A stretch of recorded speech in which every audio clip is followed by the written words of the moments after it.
जल्दी दे देखिए all data भी हो लाओ जल्दी है भर लिए पूरे फिर कैसे कर रहे हैं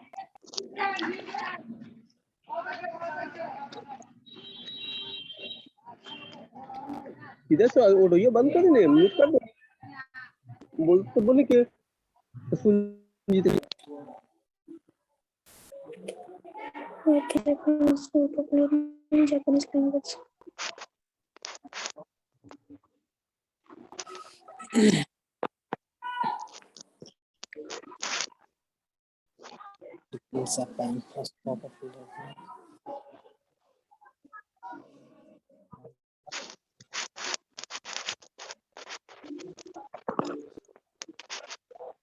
Recording in progress.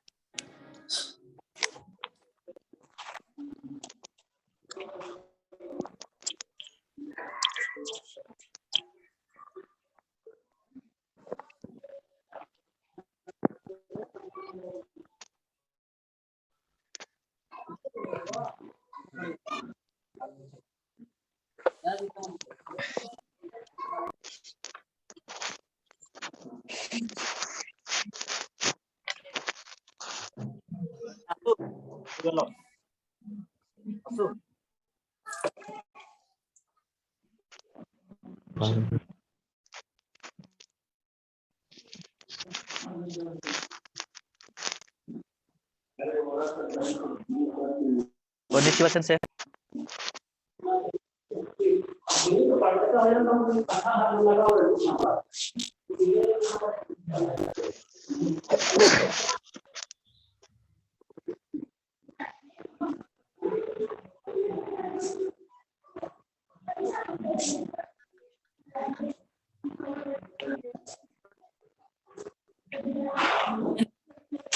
Mutari Malaysia.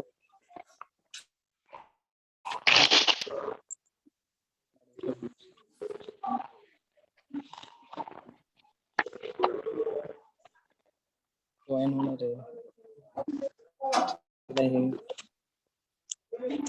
हाँ तेरा कैमरा हमारा छोटकी हाँ हाँ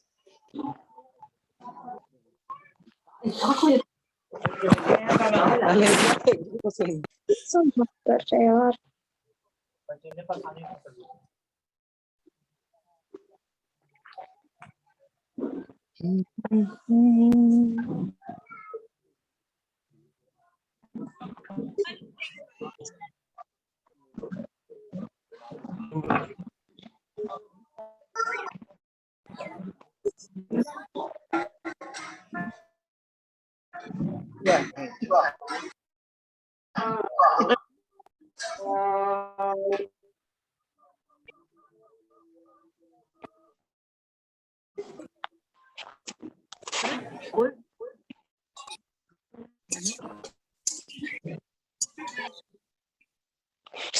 कुछ बोल रहे हैं लेकिन समझ नहीं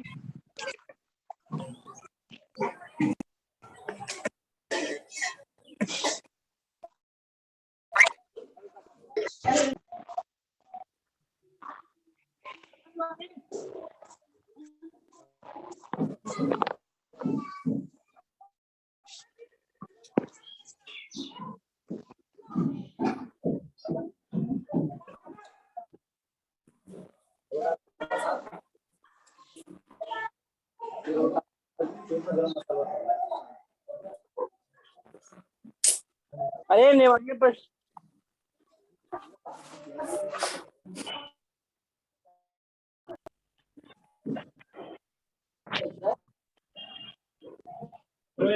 うん。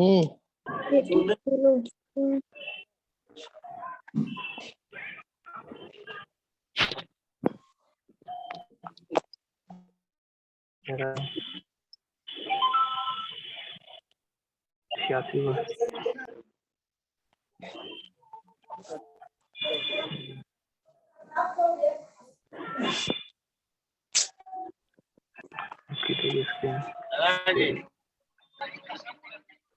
こん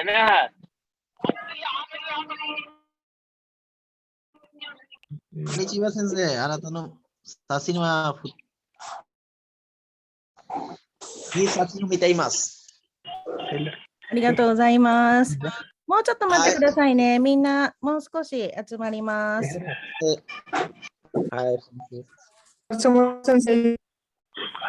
はい、こんにちは。こんにちは、先生。はい、こんにちは。先生は元気でいらっしゃいますか？こんにちは、はい、先元気生。です。こんにちは、先生。お疲れ様です。こんにちは、先生。お疲れ様です。お疲れ様です。こんにちは、先生。お疲れ様です。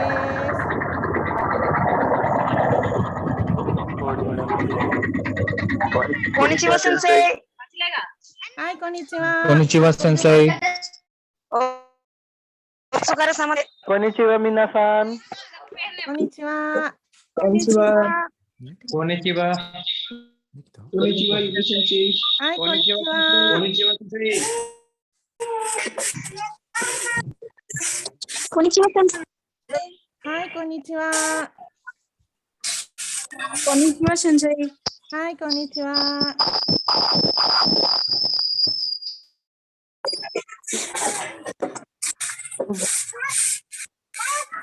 はい、ありがとうございます。こんにちは、先生。はい、こんにちは。こんにちは。はい、こんにちは。は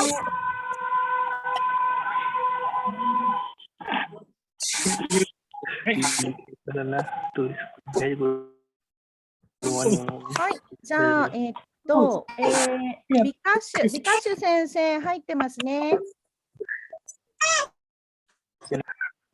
はい、ありがとうございます。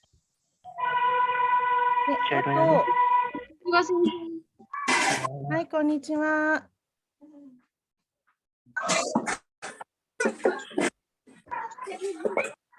ラフールさんはいらっしゃいますか？はい、先生、いらっしゃいます。はい、先生。はい、日本のラフールさん。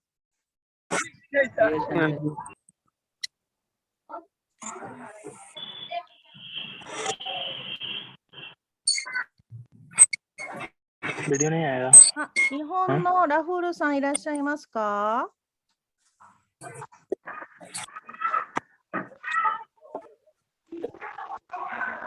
？हमारा वीडियो नहीं आ रहा। ハロー。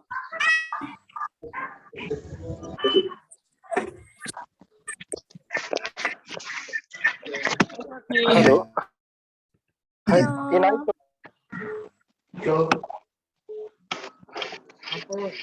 はい。もしかすると、あれですね、100人超えたから、なるかもしれないですね。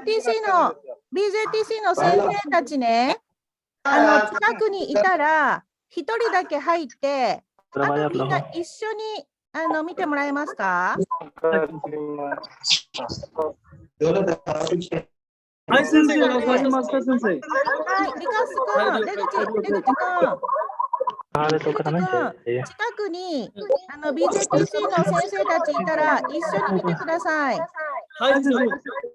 はい、で、他の人たちもしてもらえますか？多分ね、100人、ズームがね、100人までだと思うんですよ。みんなは目としてください。はい、近くにいる人は一緒に使ってくださいね。ハウ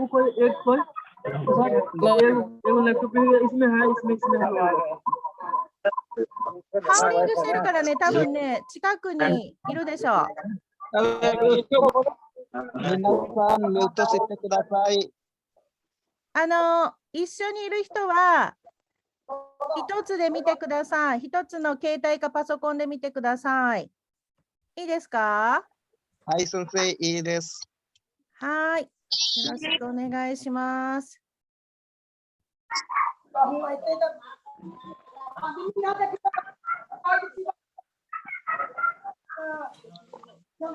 はい。じゃあ、そろそろ始めましょうかね。はい、はいみんなのマイクをミュートにしてもらいまずですね、BJTC、簡単な説明から始めます。ね。はい。で、はいちょっと聞きたいんです。今日ね、ゲストで、日本で働いているラフールさんを呼んでいます。ラフールさんいらっしゃいます？はい、先生。はい、先生。売ってないじゃなくて、日本で働いているラフールさん。まだかな？ちょっと待ってね、聞いてみますね。はい、先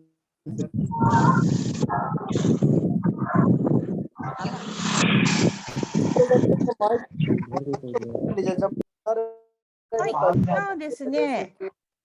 अंकिता कुमारी, मंटू कुमार, आदिराज, सान, आइकन सान, निरंजन सान, विक्रम सान, सारे लोग माइक म्यूट से बोलते समय इसको はい、じゃあですね、一回100人、全員ちょっと見ましょうかね。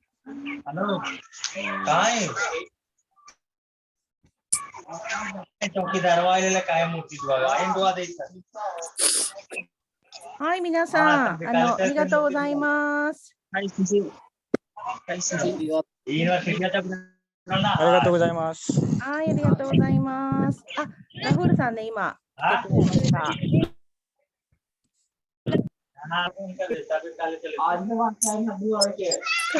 ゃあですね、私が呼んだ人だけアンミュートしてください。ठीक है, हम पूछेंगे बोलने के लिए, तब अनम्यूट कीजिएगा, बाकी सब म्यूट में होल्ड कीजिए, म्यूट कर दीजिएगा। ठीक है? ओके?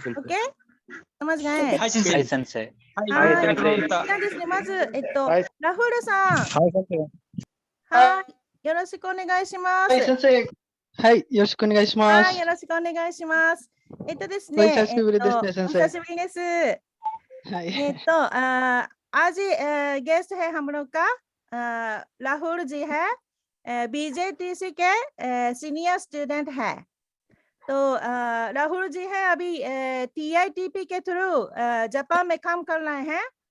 तो अभी इस बार वहाँ पे N3 पास हो गए हैं।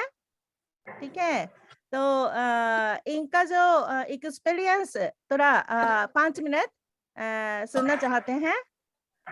ठीक है, तोラフールさんすみません。TITP で、日本に行ってから、どんな仕事をしているか、で、日本の生活はどうか、ちょっと5分ぐらい、イントロダクションお願いします。ヒンディー語で大丈夫です。はい、はい、わかりました、先生。はい。お願いします。はい、皆さん、こんにちは。こんにちは。こんにちは。こんにちは。こんにちは。はい。こんにちは。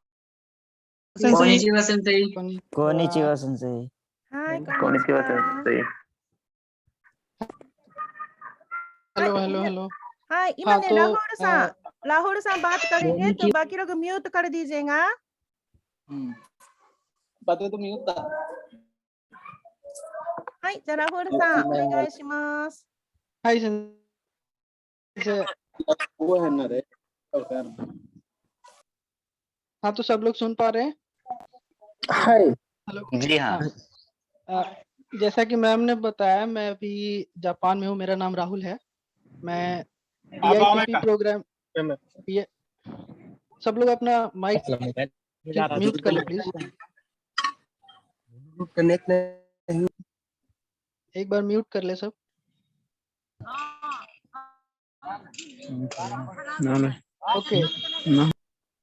ओके। तो मैं यहाँ TITP प्रोग्राम के थ्रू लगभग 1 साल पहले दिसंबर 20 लास्ट ईयर यहाँ पे आया था। और अभी मैं जापान में फूजी कोग्यो कंपनी में काम कर रहा हूँ। वो कंपनी बेसिकली टोयोटा के प्रोडक्ट्स बनाती है, कार कंपनी के प्रोडक्ट्स बनाती है, तो एक सब्सिडरी कंपनी है। और यहाँ का एक्सपीरियंस काफी अच्छा है। म्यूट कर ले प्लीज। हाँ, तो 1 साल के पहले जब मैं वहाँ था इंडिया में, उससे लगभग 1 साल पहले मैंने अप्लाई किया था। युकी सेंसेई को बताया था इसके बारे में कि मैं जॉब करना चाहता हूँ। तो शायद उसी समय ये स्टार्ट हुआ था TITP प्रोग्राम। तो मैम ने एक चांस दिया था मुझे कि ठीक है, मैं आपके लिए बात करूंगी इसमें।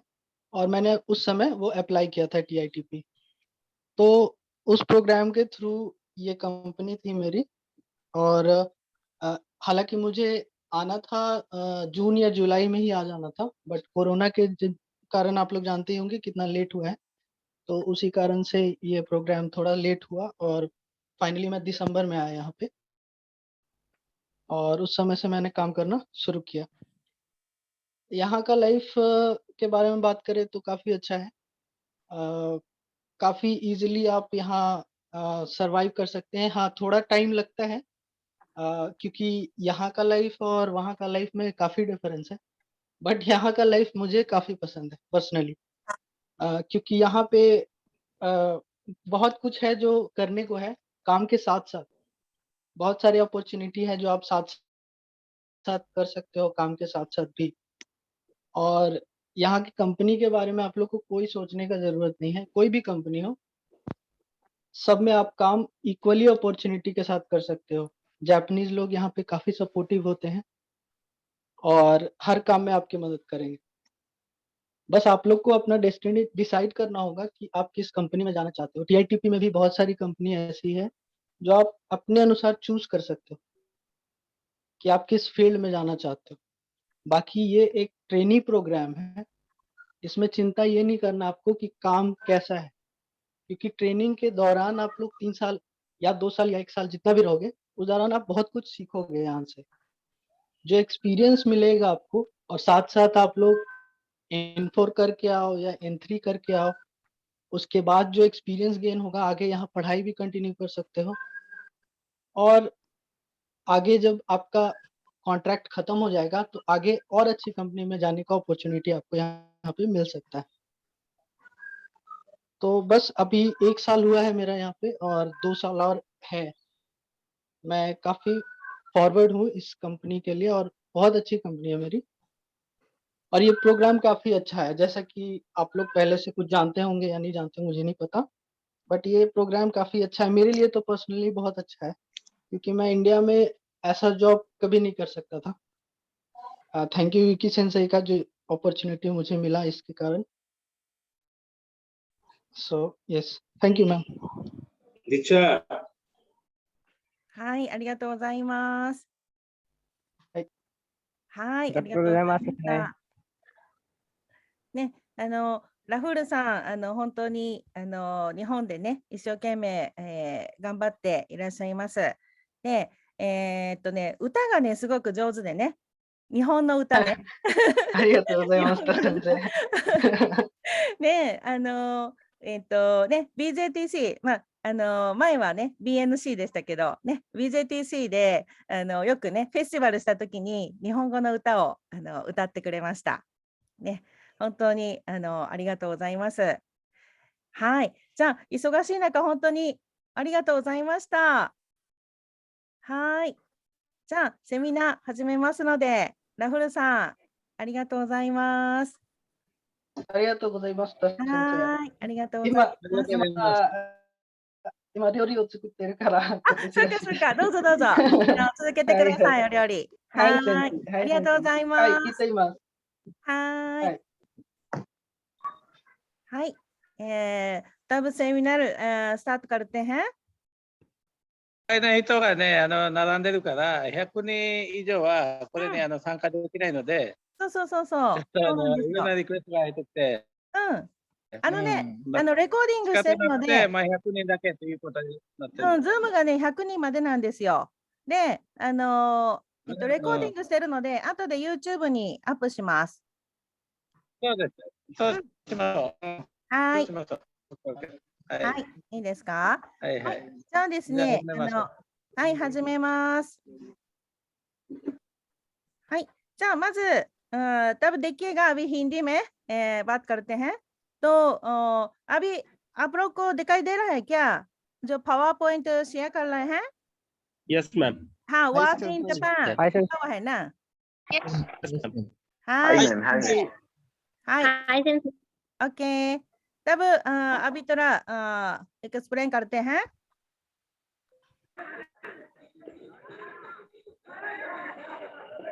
हाय, TITP प्रोग्राम है। ये जो स्किल इंडिया, ये जो सरकारी प्रोग्राम है, ठीक है, NSDC का प्रोग्राम है। ये सरकार, मोदी सरकार, इंडिया सरकार और जापान सरकार के बीच का जो प्रोग्राम है। तो ये कुछ साल पहले से स्टार्ट हुआ है।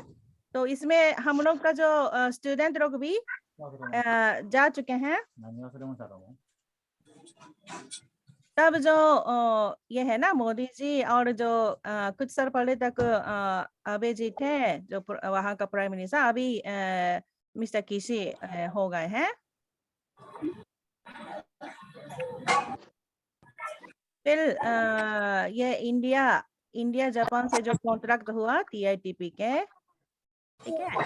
तो TITP में जो क्या क्या प्रोग्राम है कि तो जैसे जो जानते हैं कि इंडिया डेवलपिंग कंट्री है, मतलब विकास हो रहा है।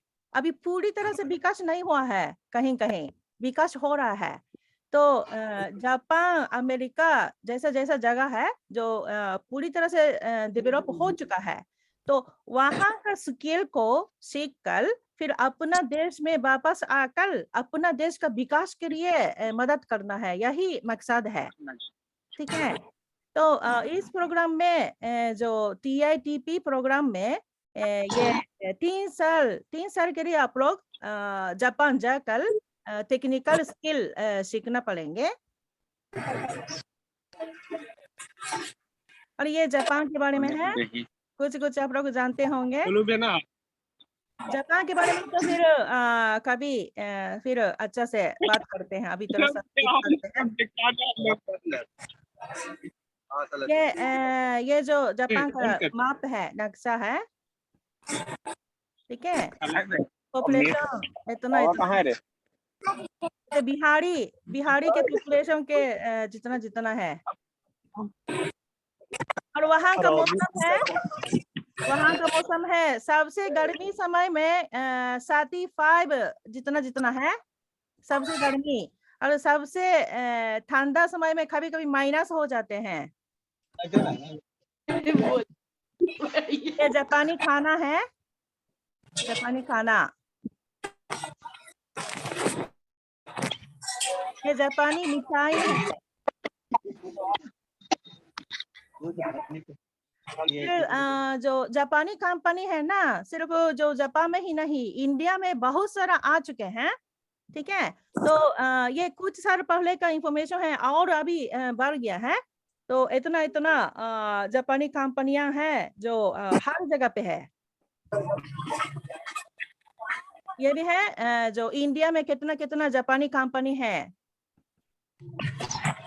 इतना बढ़ रहा है। जो 20 साल पहले तक बिल्कुल एकदम जापानी कंपनी बहुत कम था, लेकिन अभी एकदम 5000 से ज्यादा हो गए। बहुत सारे कंपनियां इंडिया में आ चुके हैं।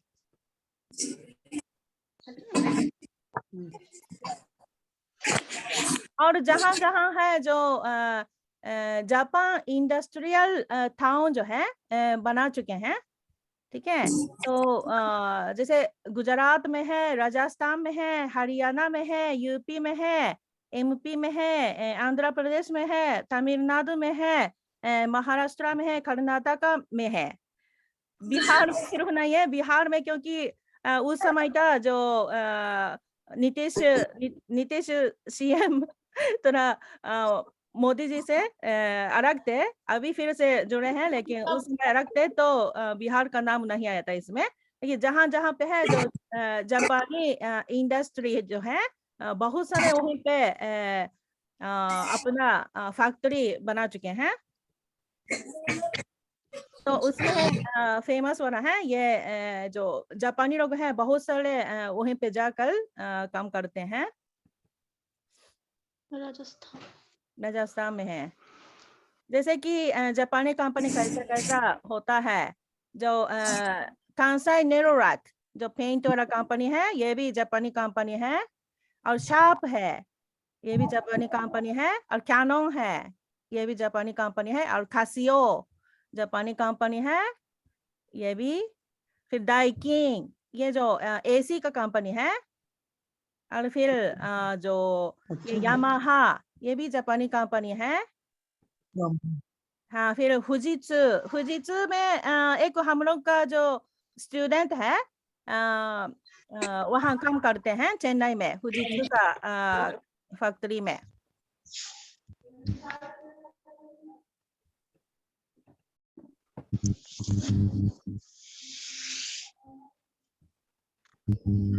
फिर देखिए पैनासोनिक, ठीक है। पैनासोनिक कंपनी को 20 साल पहले जो यहाँ पे बनाया, उस समय का जो लीडर था जो मेरा दोस्त है, अभी बहुत बड़ा कंपनी हुए हैं इंडिया में। और फिर सोनी है, इसमें भी हमारा सहेली के हस्बैंड काम करते थे। फिर तोशिबा हो गया, फिर टोयोटा हो गया, और हिटाची हो गया, और होंडा हो गया, और मारुति सुजुकी। देखिए हम लोग का जो सीनियर टीचर थे, तो उन लोग इसमें ज्वाइन किए हैं। तो हम लोग का जो बीजेटीसी से चार स्टूडेंट इसमें नौकरी लिए हुए हैं मारुति सुजुकी में। जैसे कि विकास सर, नीरज सर, उन लोग भी इसमें ज्वाइन कर चुके हैं, जापानी इंटरप्रिटेशन का काम करते हैं। फिर मित्सुबिशी है, मित्सुबिशी का जापान में मेरा अंकल है, इंजीनियर है। फिर यामाहा है, यामाहा के जो क्या बोलते हैं, बहुत सीनियर क्या बोलते हैं ना, मेंबर है यामाहा के जापानी। तो मेरी सहेली के हस्बैंड है। फिर निशिन है, ये नूडल का कंपनी है, ये भी जापानी है। फिर एप्सॉन है, प्रिंटिंग कंपनी, ये भी जापानी है। और फिर ये भी मित्सुबिशी का जो कुछ जहाज वगैरह बनाते हैं। फिर पासोना है, ये भी जो इंडिया के जो बोर्ड मेंबर है, मेरी सहेली है। फिर देखिए ये जो है पैसा के मामले तो बात करना पड़ेंगे, ठीक है। आप लोग सबसे इंटरेस्टिंग होंगे, क्योंकि जो सब लोग पैसा कमाने के लिए तो जापानी भाषा सीखते हैं ना। तो ये अतिरिक्त है, ये 2-3 साल पहले का इंफॉर्मेशन है, अभी तो और थोड़ा बढ़ गया हो सकता है, ठीक है। तो जैसे कि इसमें TITP में अगर जाएंगे तो महीना महीना इतना मिलेंगे, 60,000 रुपीज to 80,000 रुपीज। ये जॉब का हिसाब से अलग अलग है, ठीक है। और ये जो है टैक्स, इंश्योरेंस, ट्रेनिंग फी अलग से, ठीक है, उसको अलग करके इतना हाथ में मिलेगा, ठीक है। तो ये कैलकुलेशन करेंगे तो 1 साल में इतना कमाएंगे, फिर 3 साल में इतना 10 लाख कमाएंगे, ठीक है। हाँ। तो ये ट्रेनिंग प्रोसीजर है, जो हम लोग जो जापानी लैंग्वेज सिखाएंगे, और उसके साथ साथ जो TITP का जो कुछ स्पेशल नॉलेज है, जैसे किया वर्कर के लिए क्या क्या नॉलेज चाहिए, ठीक है, और फैक्ट्री वर्कर के लिए क्या क्या नॉलेज चाहिए, ठीक है, ये सब भी थोड़ा सा जो हम लोग ट्रेनिंग दे देंगे।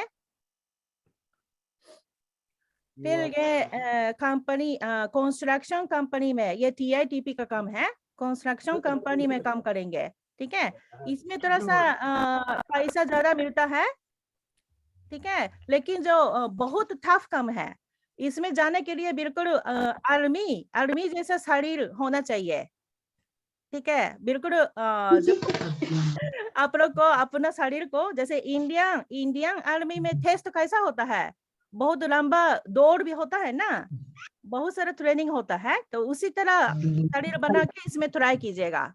ठीक है, दुबला पतला वाला इसमें नहीं चलेगा। ठीक है, और फिर Konnichiwa sensei. हाय कोनिचिवा। तो ये खा फैक्ट्री है, खा फैक्ट्री बहुत सारा है इसमें। और फिर किया वर्कल है, हम लोग का जो स्टूडेंट लोग हैं इसमें जा चुके हैं, तो किया वर्कल है, तो जैसे नास है, नास का काम करते हैं, तो बहुत अच्छा काम करते हैं। तो वहाँ के जो मालिक, जो नर्सिंग होम के मालिक बहुत पसंद आए, बिल्कुल बोल रहे हैं कि बिल्कुल जो आगे भी यहाँ रहिए। 3 साल बाद इंडिया वापस जाना था, लेकिन और लंबा समय यहाँ पर काम कीजिए। ऐसे बहुत मानते हैं, अपना बेटी जैसे मानते हैं। साइकिल पर चढ़ना भी सिखाए हैं जो वहाँ के मालिक, बहुत अच्छे हैं। जैसे जो नर्स या डॉक्टर लोग हैं ना, वो जापान में बहुत दयालु होते हैं। फिर ये सोइंग कंपनी है, तो ये लड़की लोग के लिए होता है। हाँ, तो ये है लगभग जो जैसे TITP में महीना ट्रेनिंग में जाना है। ठीक है, 3 साल ट्रेनिंग में जाना है, फिर भी सैलरी मिलेगा। ठीक है, तो इतना सैलरी मिलेगा, 60,000 to 80,000 महीना। फिर देखिए, सिर्फ जापान में ही नहीं, इंडिया में भी बहुत सारा जापानी कंपनी है, तो जापानी कंपनी में कितना कमा सकते हैं। जैसे जो एवरेज है, N4 लेवल में महीना में 40,000, फिर N3 लेवल में महीना में 50,000 to 60,000, फिर N2 लेवल में 60,000 to 70,000, फिर N1 लेवल में 70,000 to 1 लाख। ठीक है, तो देखिए बहुत आगे तक पढ़ेंगे तभी तो आप लोग को फायदा होगा। फिर भी जो है आप लोग जल्दी कमाना चाहते हैं, तब N4 लेवल में भी ट्राई कर सकते हैं TITP। तो बस हम लोग का जो BJTC का जो क्या बोलते हैं, हम लोग का जो लर्निंग सेंटर है, तो अभी तक जो है बहुत सारे लोग को नौकरी मिल चुके हैं। तो आगे भी हम लोग आप लोग को अच्छा ट्रेनिंग देना चाहते हैं। जापानी लोग है, दयालु है, लेकिन बहुत स्ट्रिक्ट भी है, क्योंकि जो खुद बहुत पंक्चुअल है और खुद ऑनेस्टी है, तो अगला से भी ऑनेस्टी मांगते हैं। और जापानी लोग है कभी झूठ नहीं बोलते हैं। ठीक है, हम भी जिंदगी में एक बार भी झूठ नहीं बोले हैं। ठीक है, और जो जापान में कैसा होता है कि अपना पास गिर गया, ठीक है, स्टेशन पर या ट्रेन पर अपना पास गिर गया, तो अधिकतर वो बाद में थोड़ी सी स्टेशन या जो वही स्टेशन पर, ट्रेन का स्टेशन पर बोलेंगे, पूछेंगे, तब वापस मिल जाता है, पैसा के साथ साथ पास मिलेगा। ठीक है, अगर कोई विदेशी उतारेगा तो चल जाएगा, लेकिन अगर जापानी पिकअप करेगा ना, तब वापस मिलता है। ठीक है, और मेरी सहेली है माक कंप्यूटर को उनको बहुत ज्यादा नींद आई थी ट्रेन में, तो ट्रेन में जो माक कंप्यूटर को बैग में डाल के जो ऊपर में जो कुछ क्या बोलते हैं शेल्फ होता है, तो वहीं पर रख के सो गई थी। तो अचानक आग खुला तो अपना स्टेशन आ गया, तो दौड़ के चले गई, तब कंप्यूटर ट्रेन में ही रह गया।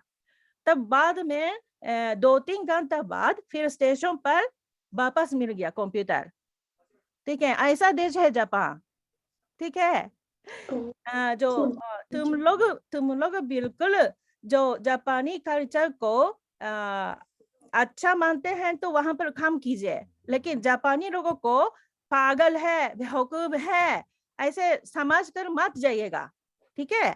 जैसे थोड़ा सा भी देखिए ना, जैसे कुछ पेंसिल खो गया, ठीक है, या कोई एक स्टाफ का मोबाइल खो गया, उसमें पुलिस आ जाएगा, ठीक है। बहुत डेंजरस कंपनी है, देश है, कंट्री है, समझ गए। बस खो जाए एक तो पुलिस मोबाइल, हाँ एक मोबाइल खो जाएगा ना, तो पूरा पुलिस आके तुम लोग का जो फिंगरप्रिंट ले लेंगे, समझ गए। इसलिए बिल्कुल सतर्क से एकदम ईमानदारी बनकर वहां जाइए, तब काम कीजिए, तब एकदम शांति देश में शांति से काम कर सकते हैं, अच्छा से पैसा कमा सकते हैं। नहीं तो कुछ भी गलती करेगा तब वहीं पर पुलिस पकड़ लेगा, तुमको एकदम जेल में डाल देगा, ठीक है। और कभी इंडियन लोगों के जापान जाना बंद कर देगा, ठीक है ना। इसलिए अच्छा से काम करना है। अच्छा, तो बस ऐसा है कि आगे आप लोग अच्छा से पढ़िए, ठीक है, और अच्छा से मौका हम लोग दे देंगे, ठीक है। और हम लोग हैं कॉन्ट्रैक्ट किए हैं अभी, जो कोतोमा कंपनी है, ठीक है। तो वहाँ के जो डायरेक्टर साहब शायद आए होंगे, विक्रम जी, विक्रम जी, लोनी सर है, लोनी सर। हाँ मैं हूँ यहाँ पे। गुड आफ्टरनून मैम, हाँ, रोनी घोष। अच्छा, तो How are you? आपको देते हैं, आपको कुछ दिखाने का पावर पॉइंट वगैरह है क्या? नहीं नहीं नहीं नहीं, नॉट इशू। अब अच्छा, आज अच्छा, हम बीजीटीसी को रिप्रेजेंट कर रहे हैं ना, तो नॉट नेसेसिटी को हम आपके वही साथ हैं कि आप अच्छा, जो भी ठीक है है, वो आप बात करते हाँ हैं। जो अच्छा, अच्छा, ठीक है। ठीक है। अच्छा, तो अभी रोनी सर आए हुए हैं, तो रोनी सर थोड़ा हम लोग को नॉलेज दे दीजिएगा, TRTP और SSW और BR डायरेक्ट रिक्रूटमेंट का जो चाहते हैं, N2 लेवल का स्टूडेंट भी है, तो थोड़ा सा एक्सप्लेनेशन कर ओके, दीजिएगा। जरूर जरूर जरूर जरूर। पहले तो मैं शुक्रिया गुजारिश करता हूँ आपको, जो ये मीटिंग कंडक्ट करवाने के लिए। Everybody comfortable in Hindi, right? Yes sir. हम यस हिंदी सर। पे बात कर सकते या हैं? या या actually I don't know Japanese very well. कोई दिक्कत नहीं सर। अच्छा, ओके ओके। सुदामा सर भी है ना लाइन पे? हेलो। आपकी आवाज आ रही है। हाँ हाँ हाँ हाँ, आ रही है। आ रही है ना? Okay ma'am, thank you for giving us a beautiful presentation. बहुत अच्छा प्रेजेंटेशन था रिगार्डिंग, मेरे इन्फॉर्मेशन देने से पहले सब कुछ ऑलरेडी स्टूडेंट को आपने बता ही दिया। What about the TITP programme?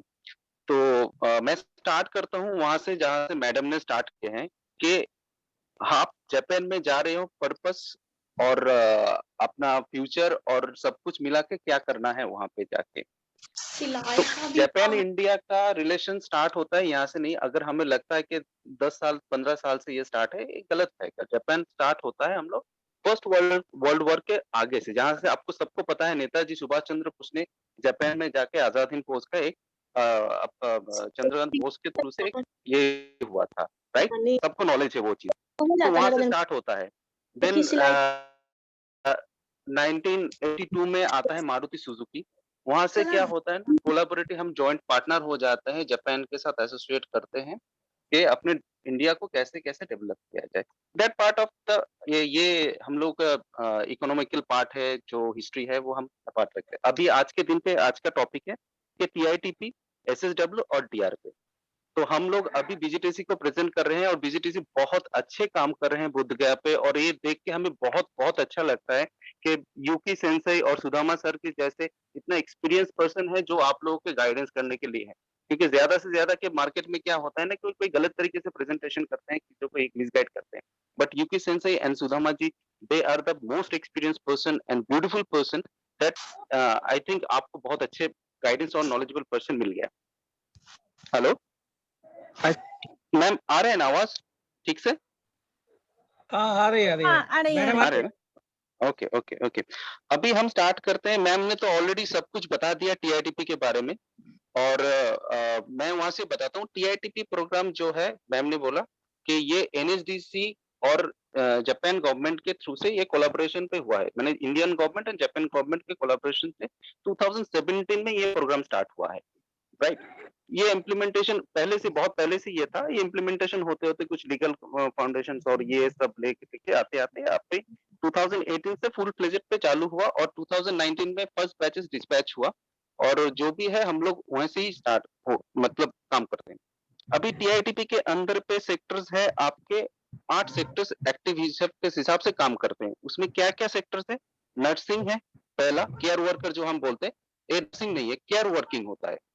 दूसरा आता है बिल्डिंग एंड कंस्ट्रक्शन, तीसरा आता है आपका main machineries and industrial tool making, चौथा आता है शिप बिल्डिंग, ठीक है, पांचवा आता है आपका ऑटोमोबाइल, उसके बाद एविएशन और जो है वो आपका हॉस्पिटलिटी सेक्टर्स में आता है। Hospitality sectors in that sense जो आपका होटल मैनेजमेंट हुआ, आपका एविएशन सेक्टर्स पे हुआ, वो पे आता है।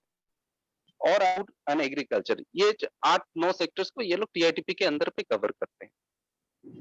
अभी ये प्रोग्राम क्या है, पहले तो आपके ये राहुल जी है, वो उनको मैं कांग्रेचुलेट करता हूँ कि वो जापान में गए और अपने एक्सपीरियंस शेयर किया। वो पर्टिकुलर सही चीज बोले कि ये आपका कोई जॉब प्रोग्राम नहीं है, this is a OJT program, मतलब ऑन जॉब ट्रेनिंग प्रोग्राम। आप जा रहे हो सीखने के लिए, ठीक है ना।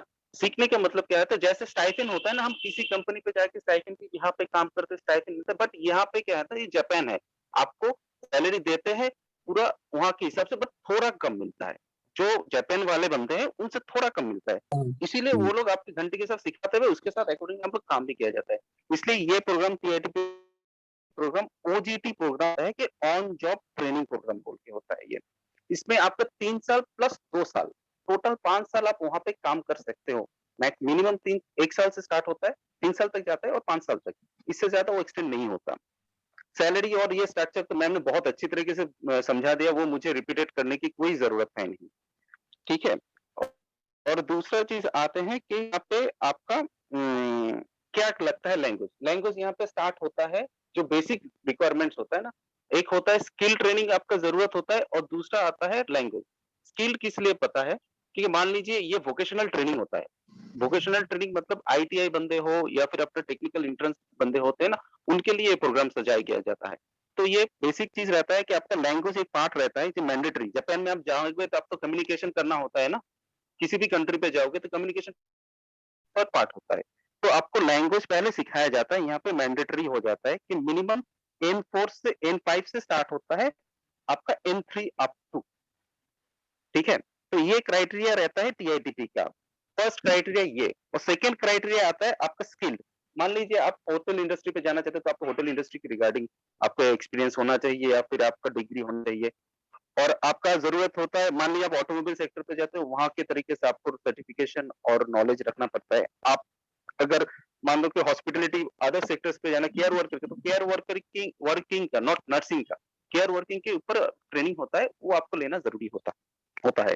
और चौथा, जैसे जैसे सेक्टर्स आता है वो आता है, और इनका एकेडमिक्स जो रहता है, हम लोग एकेडमिक्स इन दैट सेंस बोलते हैं, हम स्कूलिंग जरूरी होता है 10+2, मतलब एचएस तक आपका आईएससी हो, एसएससी हो, जो भी हो, 10+2 आपका एकेडमिक्स आपका जरूरत होता है।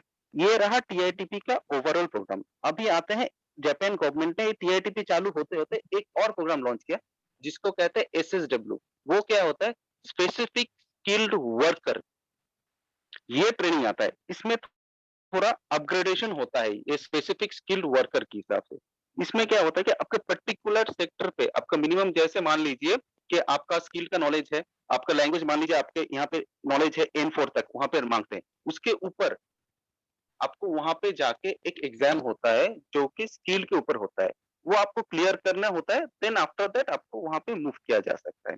ये भी इसमें क्या एडवांटेज रहता है कि ये आपको डायरेक्ट पे स्केल तक मिलता है और वहां पे जाके एज इट इज इसको आप वर्क परमिट पे हिसाब से देख सकते हो, बट ये वर्क परमिट वीजा स्टेटस होता है। ये डायरेक्ट वर्क परमिट जो इंडिविजुअल स्किल पर्सन से वो अलग होता है थोड़ा, ये होता है इसमें स्किल सेक्टर्स पे आपका 8 से 9 सेक्टर्स ही कवर होता है, जो टीआईटीपी के रिलेटेड ही होता है। Care working, nursing, ship building, electronics, automobile और आपका फूड और मैन्युफैक्चरिंग, ये सब सेक्टर से वो कवर करते हैं। बट इस पे आपको क्या है ना, सेक्टर के वाइज वहां पे आपको एग्जाम देके वो क्लियर करना होता है, तब जाके आपको डॉक्यूमेंटेशन आगे फॉरवर्ड होता है। और दूसरा और तीसरा आता है डीआर। डीआर का क्या होता है ना, ये पर्टिकुलर स्किल सेक्टर बंदे को कवर करता है, माने direct recruitment as a work permit जो होता है वो स्किल सेक्टर बंदे को कंप्लीट करता है। यहाँ पे मिनिमम आपका एकेडमिक्स रहना चाहिए 10+2+3, मतलब ग्रेजुएशन लेवल तक आपको मिनिमम चाहिए, और आपका लैंग्वेज चाहिए होता है मिनिमम N4, वो जाके N2 N1 जो आप करोगे उसके हिसाब से आपको जॉब और स्पेसिफिक मिलता है। इसमें कोई रेस्ट्रिक्शन में, यहाँ पे हर सेक्टर्स पे वर्क है, आईटी से आर्किटेक्ट से लेके लिटरेचर से लेके हर सेक्टर्स पे यहाँ पे आप जा सकते हो। ये इंडिविजुअल डिपेंड्स ऑन यू, आपके काम के ऊपर रहता है। वहां पे आप जाओगे, काम करोगे, आप यहाँ पे आओगे, आ सकते जा सकते हो, आपके फैमिली मेंबर को भी बुला सकते हो, कुछ भी वहां पे घूम सकते हो, बट वहां पे रूल्स एंड रेगुलेशन फॉलो करके रह सकते हो। तो वहां पे ये डीआर पे और एक एडवांटेज रहता है कि डायरेक्ट और वर्क परमिट पे रहता है कि आप वहां पे अपने फैमिली मेंबर को ले सकते हो, और 3 साल बाद आप पीआर के लिए एलिजिबिलिटी आप गेन कर ले जाते हो, क्योंकि कोई भी अपने स्टेटस को और भी अपग्रेड करना चाहते हैं कि जापान पीआर परमानेंट रेसिडेंसी के लिए आप एलिजिबिलिटी गेन कर लेते हो। तो वो सर्टेन क्राइटेरिया होता है कि आपको गवर्नमेंट और एमओजो से वो लेना पड़ता है, और टेक्निकल पार्ट बाद में आते हैं।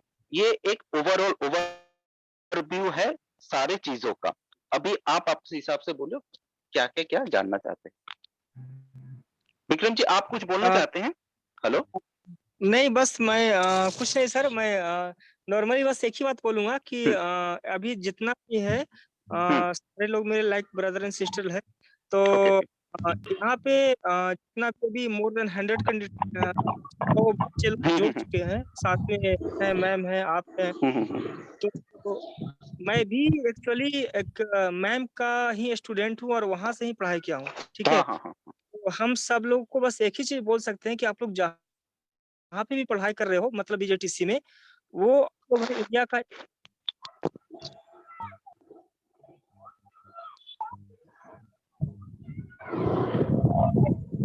हेलो।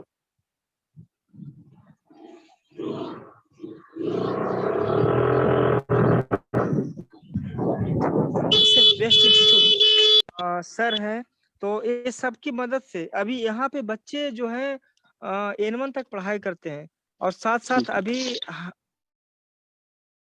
हम लोग हैं, आप हैं, और सर, खास करके सर और मैडम, तो सबकी एक हेल्प की मदद, मतलब कि क्या बोलते हैं, एक मदद के कारण सारे बच्चे को अभी जॉब प्लेसमेंट मिल रहा है। जैसे अभी राहुल है, जापान में काम कर रहा है, कोई भी है, आने वाले समय में भी बहुत सारे बच्चे लोग जाएंगे।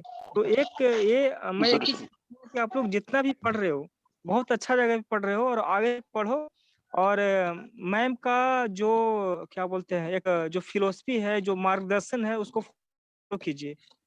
एंड हम लोग से जो कुछ भी हो पाएगा हम लोग भी मदद करेंगे, और सबसे ज्यादा मैम का इसमें हाथ है।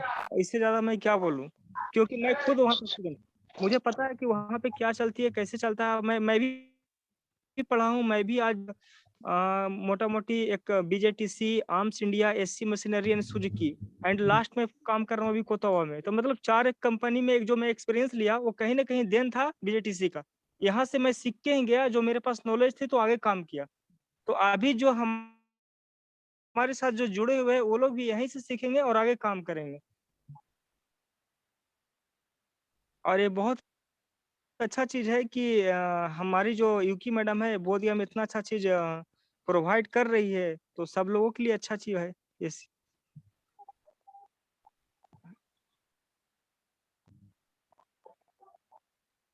हेलो सर, क्या आवाज सुन रहे पा रहे थे क्या मेरा?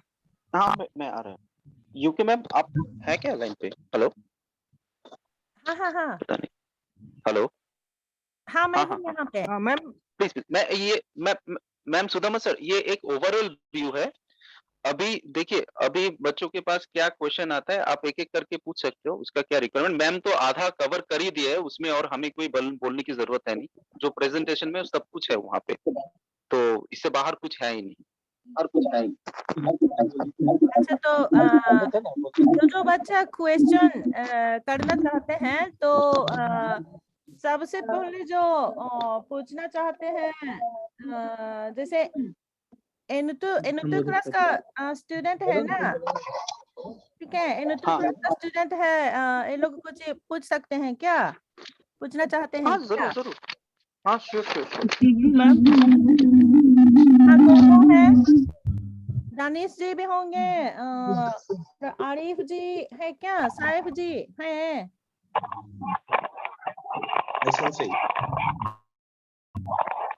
हाँ, डीआर के बारे में कुछ पूछेंगे क्या? हाँ sensei, excuse me ma'am. DR में जैसे हाँ हेलो, हाँ हाँ, एमडी सर भी कुछ बोलना चाहेंगे मैम, चाह रहे हैं। अच्छा अच्छा अच्छा, ठीक है। ठीक, थोड़ा सा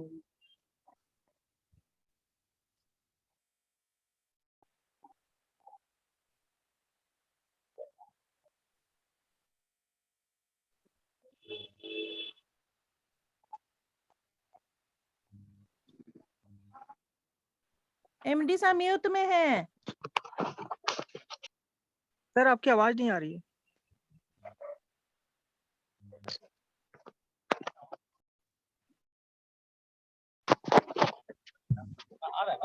आवाज आ रही है? सर अभी आ रहा है। हाँ हाँ, तो ये लोग जो बीजेटी के टीचर्स हैं बोल रहे हैं कि सर भी आप भी कुछ तो मैडम ने सारा कुछ बता दिया, रोनी जी ने भी सारा कुछ बता दिया, बाकी वो रिलेटेड जो है थोड़ा सा यहाँ के प्रोग्राम के बारे में विक्रम ने भी काफी कुछ बताया। तो मेरे बारे में तो बताए ही लोग, मैं और मैडम दोनों मिल करके यहाँ पे बीजेटीसी यहाँ पे चला रहे, और बीजेटीसी क्या हुआ? कुछ नहीं सर। अच्छा चल रहा है। बीजेटीसी के जो बच्चे हैं वो अच्छा कर रहे हैं यहाँ पे। अभी हम लोग लगता है कि 32 बच्चे ना मैडम, कितने बच्चे अभी जापान गए हैं?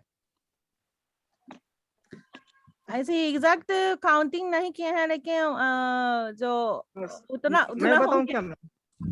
हाँ हाँ, 32 बच्चे हमको लगता है कि गया, बाकी जो है लाइन में है सारे, काफी सारे। अभी तो हम लोग 100 प्लस मतलब इसमें ले भी नहीं सकते हैं, काफी सारे लोगों का मतलब आ रहा है इसमें मतलब रिक्वेस्ट कि हम भी जुड़ना चाहते हैं। बाद में हम लोग इसका वो हो रहा है ना आपका क्या बोलते हैं, रिकॉर्डिंग।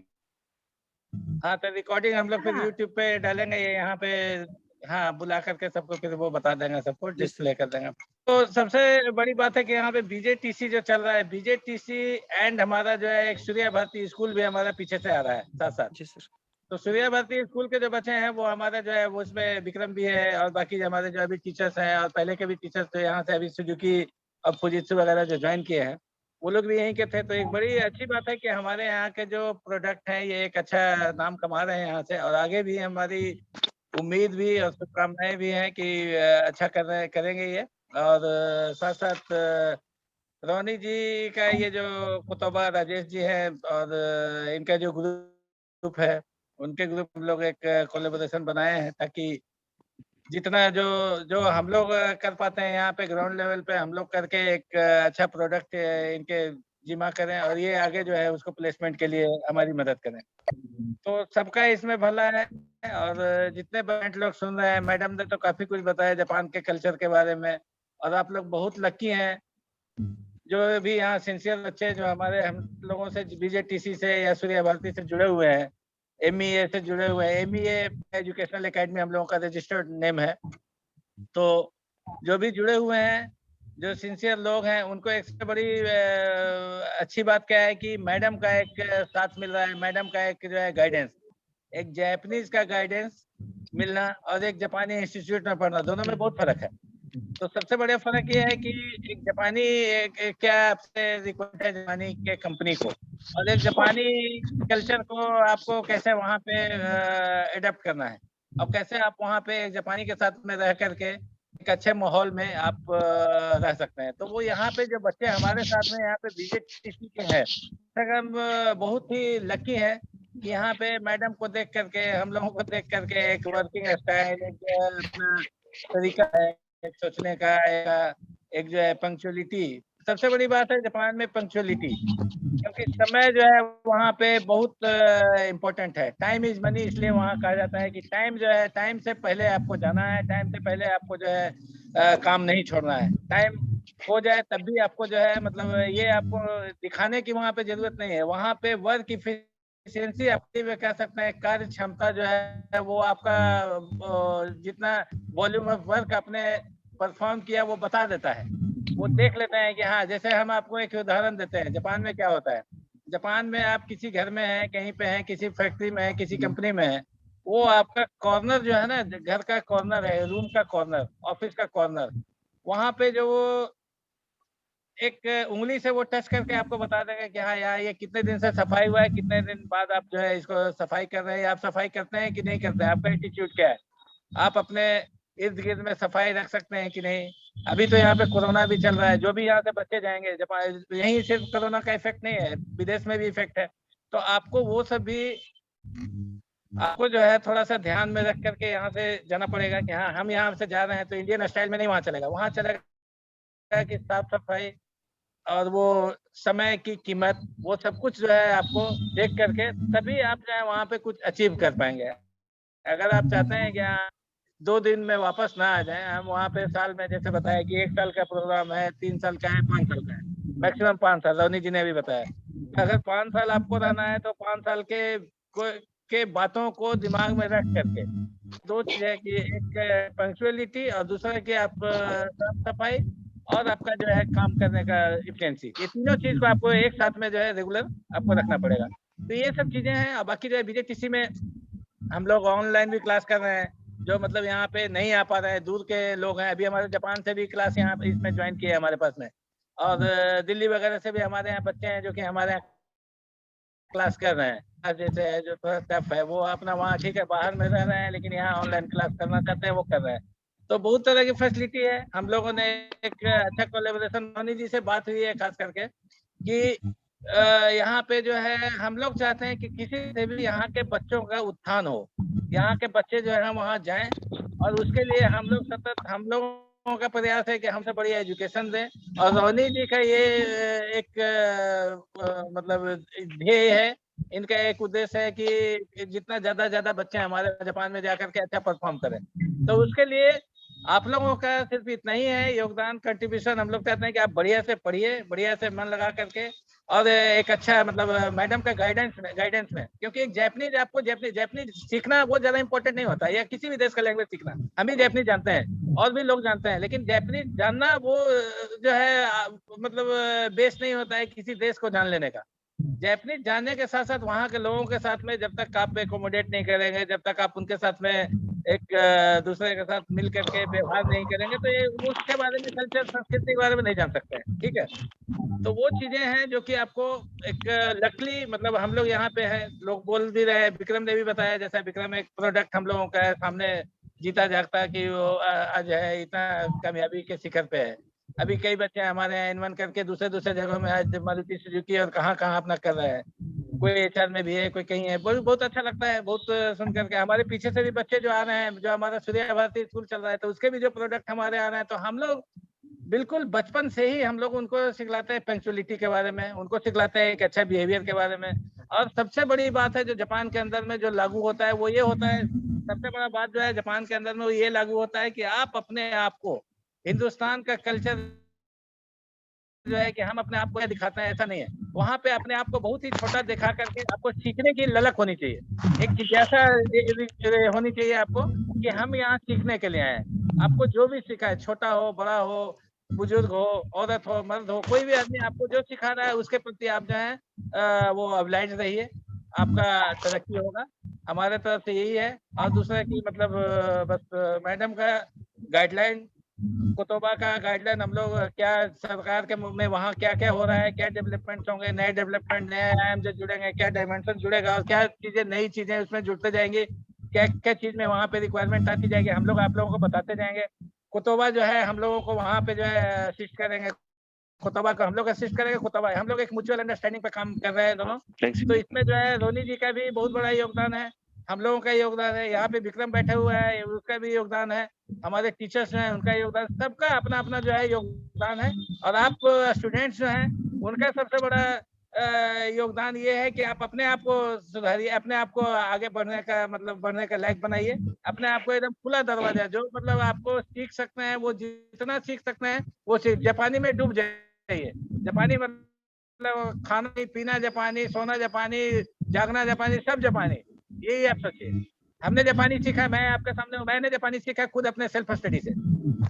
मैं कोई स्कूल नहीं गया, कोई कॉलेज नहीं गया जापानी का, मैंने खुद सेल्फ स्टडी से जापानी किया और आज जो है मतलब मैं जापानी बोल सकता हूँ, मैं जापानी का इंटरप्रिटेशन करता हूँ। तो ये चीजें हैं कि अपने आप पे डिपेंड करता है कि आप कितना कितना उसके प्रति मतलब आप लगन रखते हैं किसी चीज के प्रति। जितना आगे बढ़ेंगे हम लोगों को उतनी खुशी होगी, और जो हम लोगों से मदद चाहिए वो हम लोग करेंगे, चाहे हम लोग हों बीजेटीसी, एमईए या कुतुबा, मतलब हम लोग दोनों मिलकर के जो आप लोगों को मदद चाहिए हम लोग करने के लिए आपको तैयार हैं। आप लोग तैयारी कीजिए, हम लोग आपको आगे भेजने के लिए तैयार हैं, आप लोग आगे बढ़िए।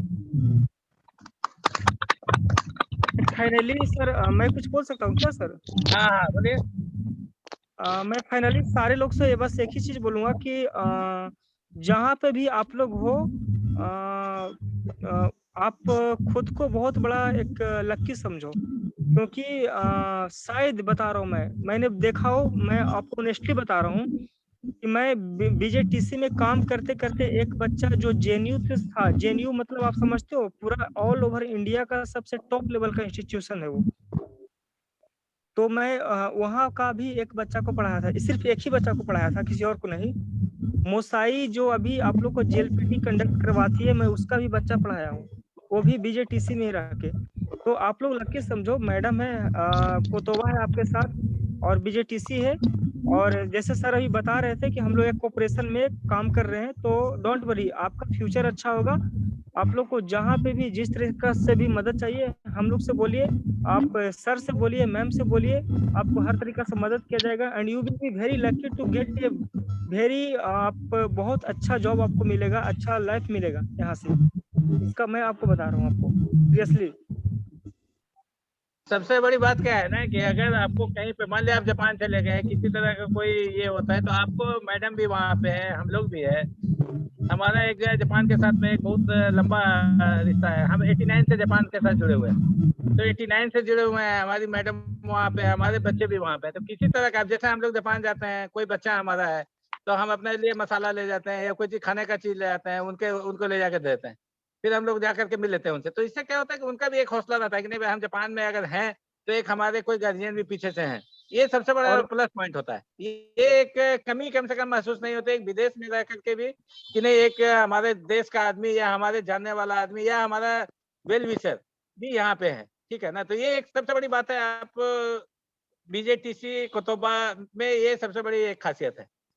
और एक वही चीज है ना, सिक्योरिटी, जैसे कि एमडी सर है बराबर, मतलब एक साल में 10 बार 12 बार जापान जाते आते रहते हैं, मैडम जाती आती रहती है, बीच में रोनी सान भी आते जाते रहते हैं, ठीक है। एंड इन फ्यूचर आप लोग का आशीर्वाद हुआ तो मैं भी आते जाते रहूंगा।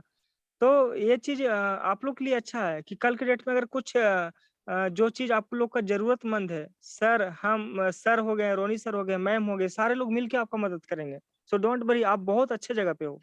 मैं बस लास्ट यही एमडी बोलूंगा सर कि हमको बहुत बोलते हैं, ये लोग एमडी सर बोलते हैं, एमडी सर हमको ही बोलते हैं ये लोग, ठीक है ना। बहुत लोग はい。 कंफ्यूज हो रहे हैं। ありがとうございます。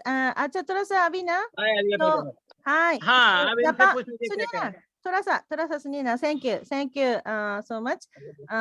तो अभी थोड़ा सा और एक टीआईटीपी के जो इंटर्न है अभी ज्वाइन किए हैं जूम में, तो अनुराधा को थोड़ा सा स्पीच देने के लिए अभी यहाँ पे बुला रहे हैं। Anuradha Yes, yes,ちゃん、はい、お疲れ様です。 yes, はい、 yes, ありがとうございます。ごめんね、 Radha 忙しい कौन の वाला に。 राधा はい、अनुराधाちゃん。अनुराधाちゃんね、じゃあ、ちょっと、簡単にどんな仕事をしてるか、で、日本の生活はどんな生活かとか、雪が降った時にどんな大変だったかとか、いろいろと教えてもらえますか？はい、先生で3分す。ぐらいでお願いしあ、ます。はい、わかりました。はい、先生。सभी को सबसे पहले तो सभी को नमस्ते, सर को भी नमस्ते मेरी ओर से। तो यहाँ पे जापान में काम करने में बहुत अच्छा लगता है, और कोई भी प्रॉब्लम हो तो सब मिलकर हेल्प करते हैं, चाहे जैसा भी प्रॉब्लम हो सब मिलकर हेल्प करते हैं।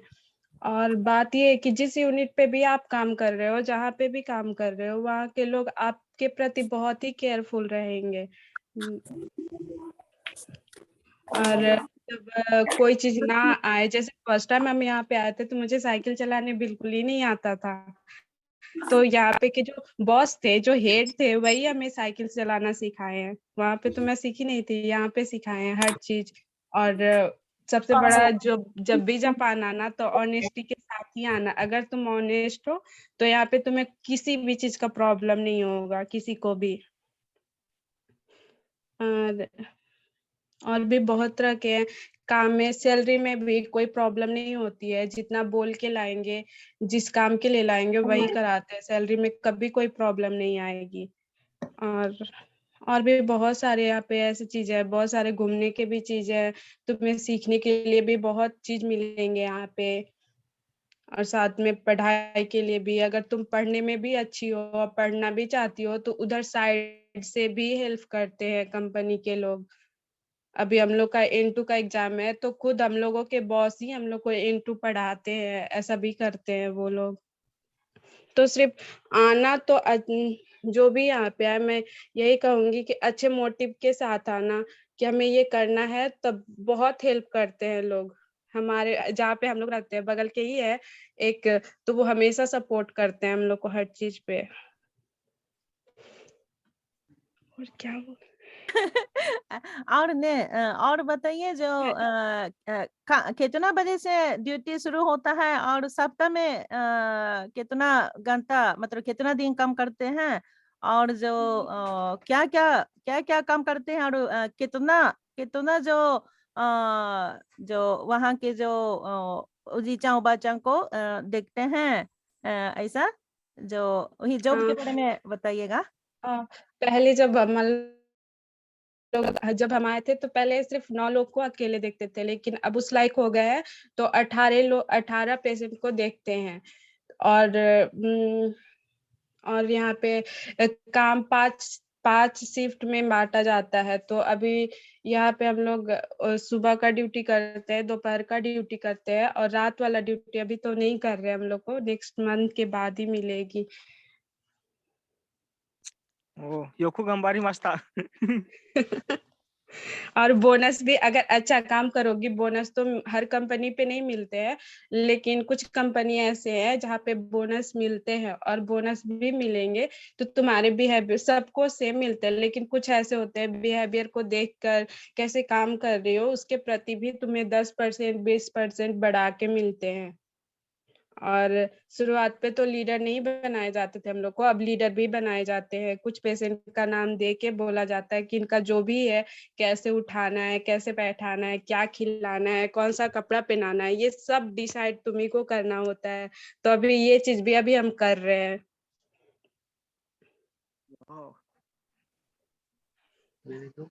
और हाँ, जापानी भाषा भी बहुत अच्छा आ गए ना।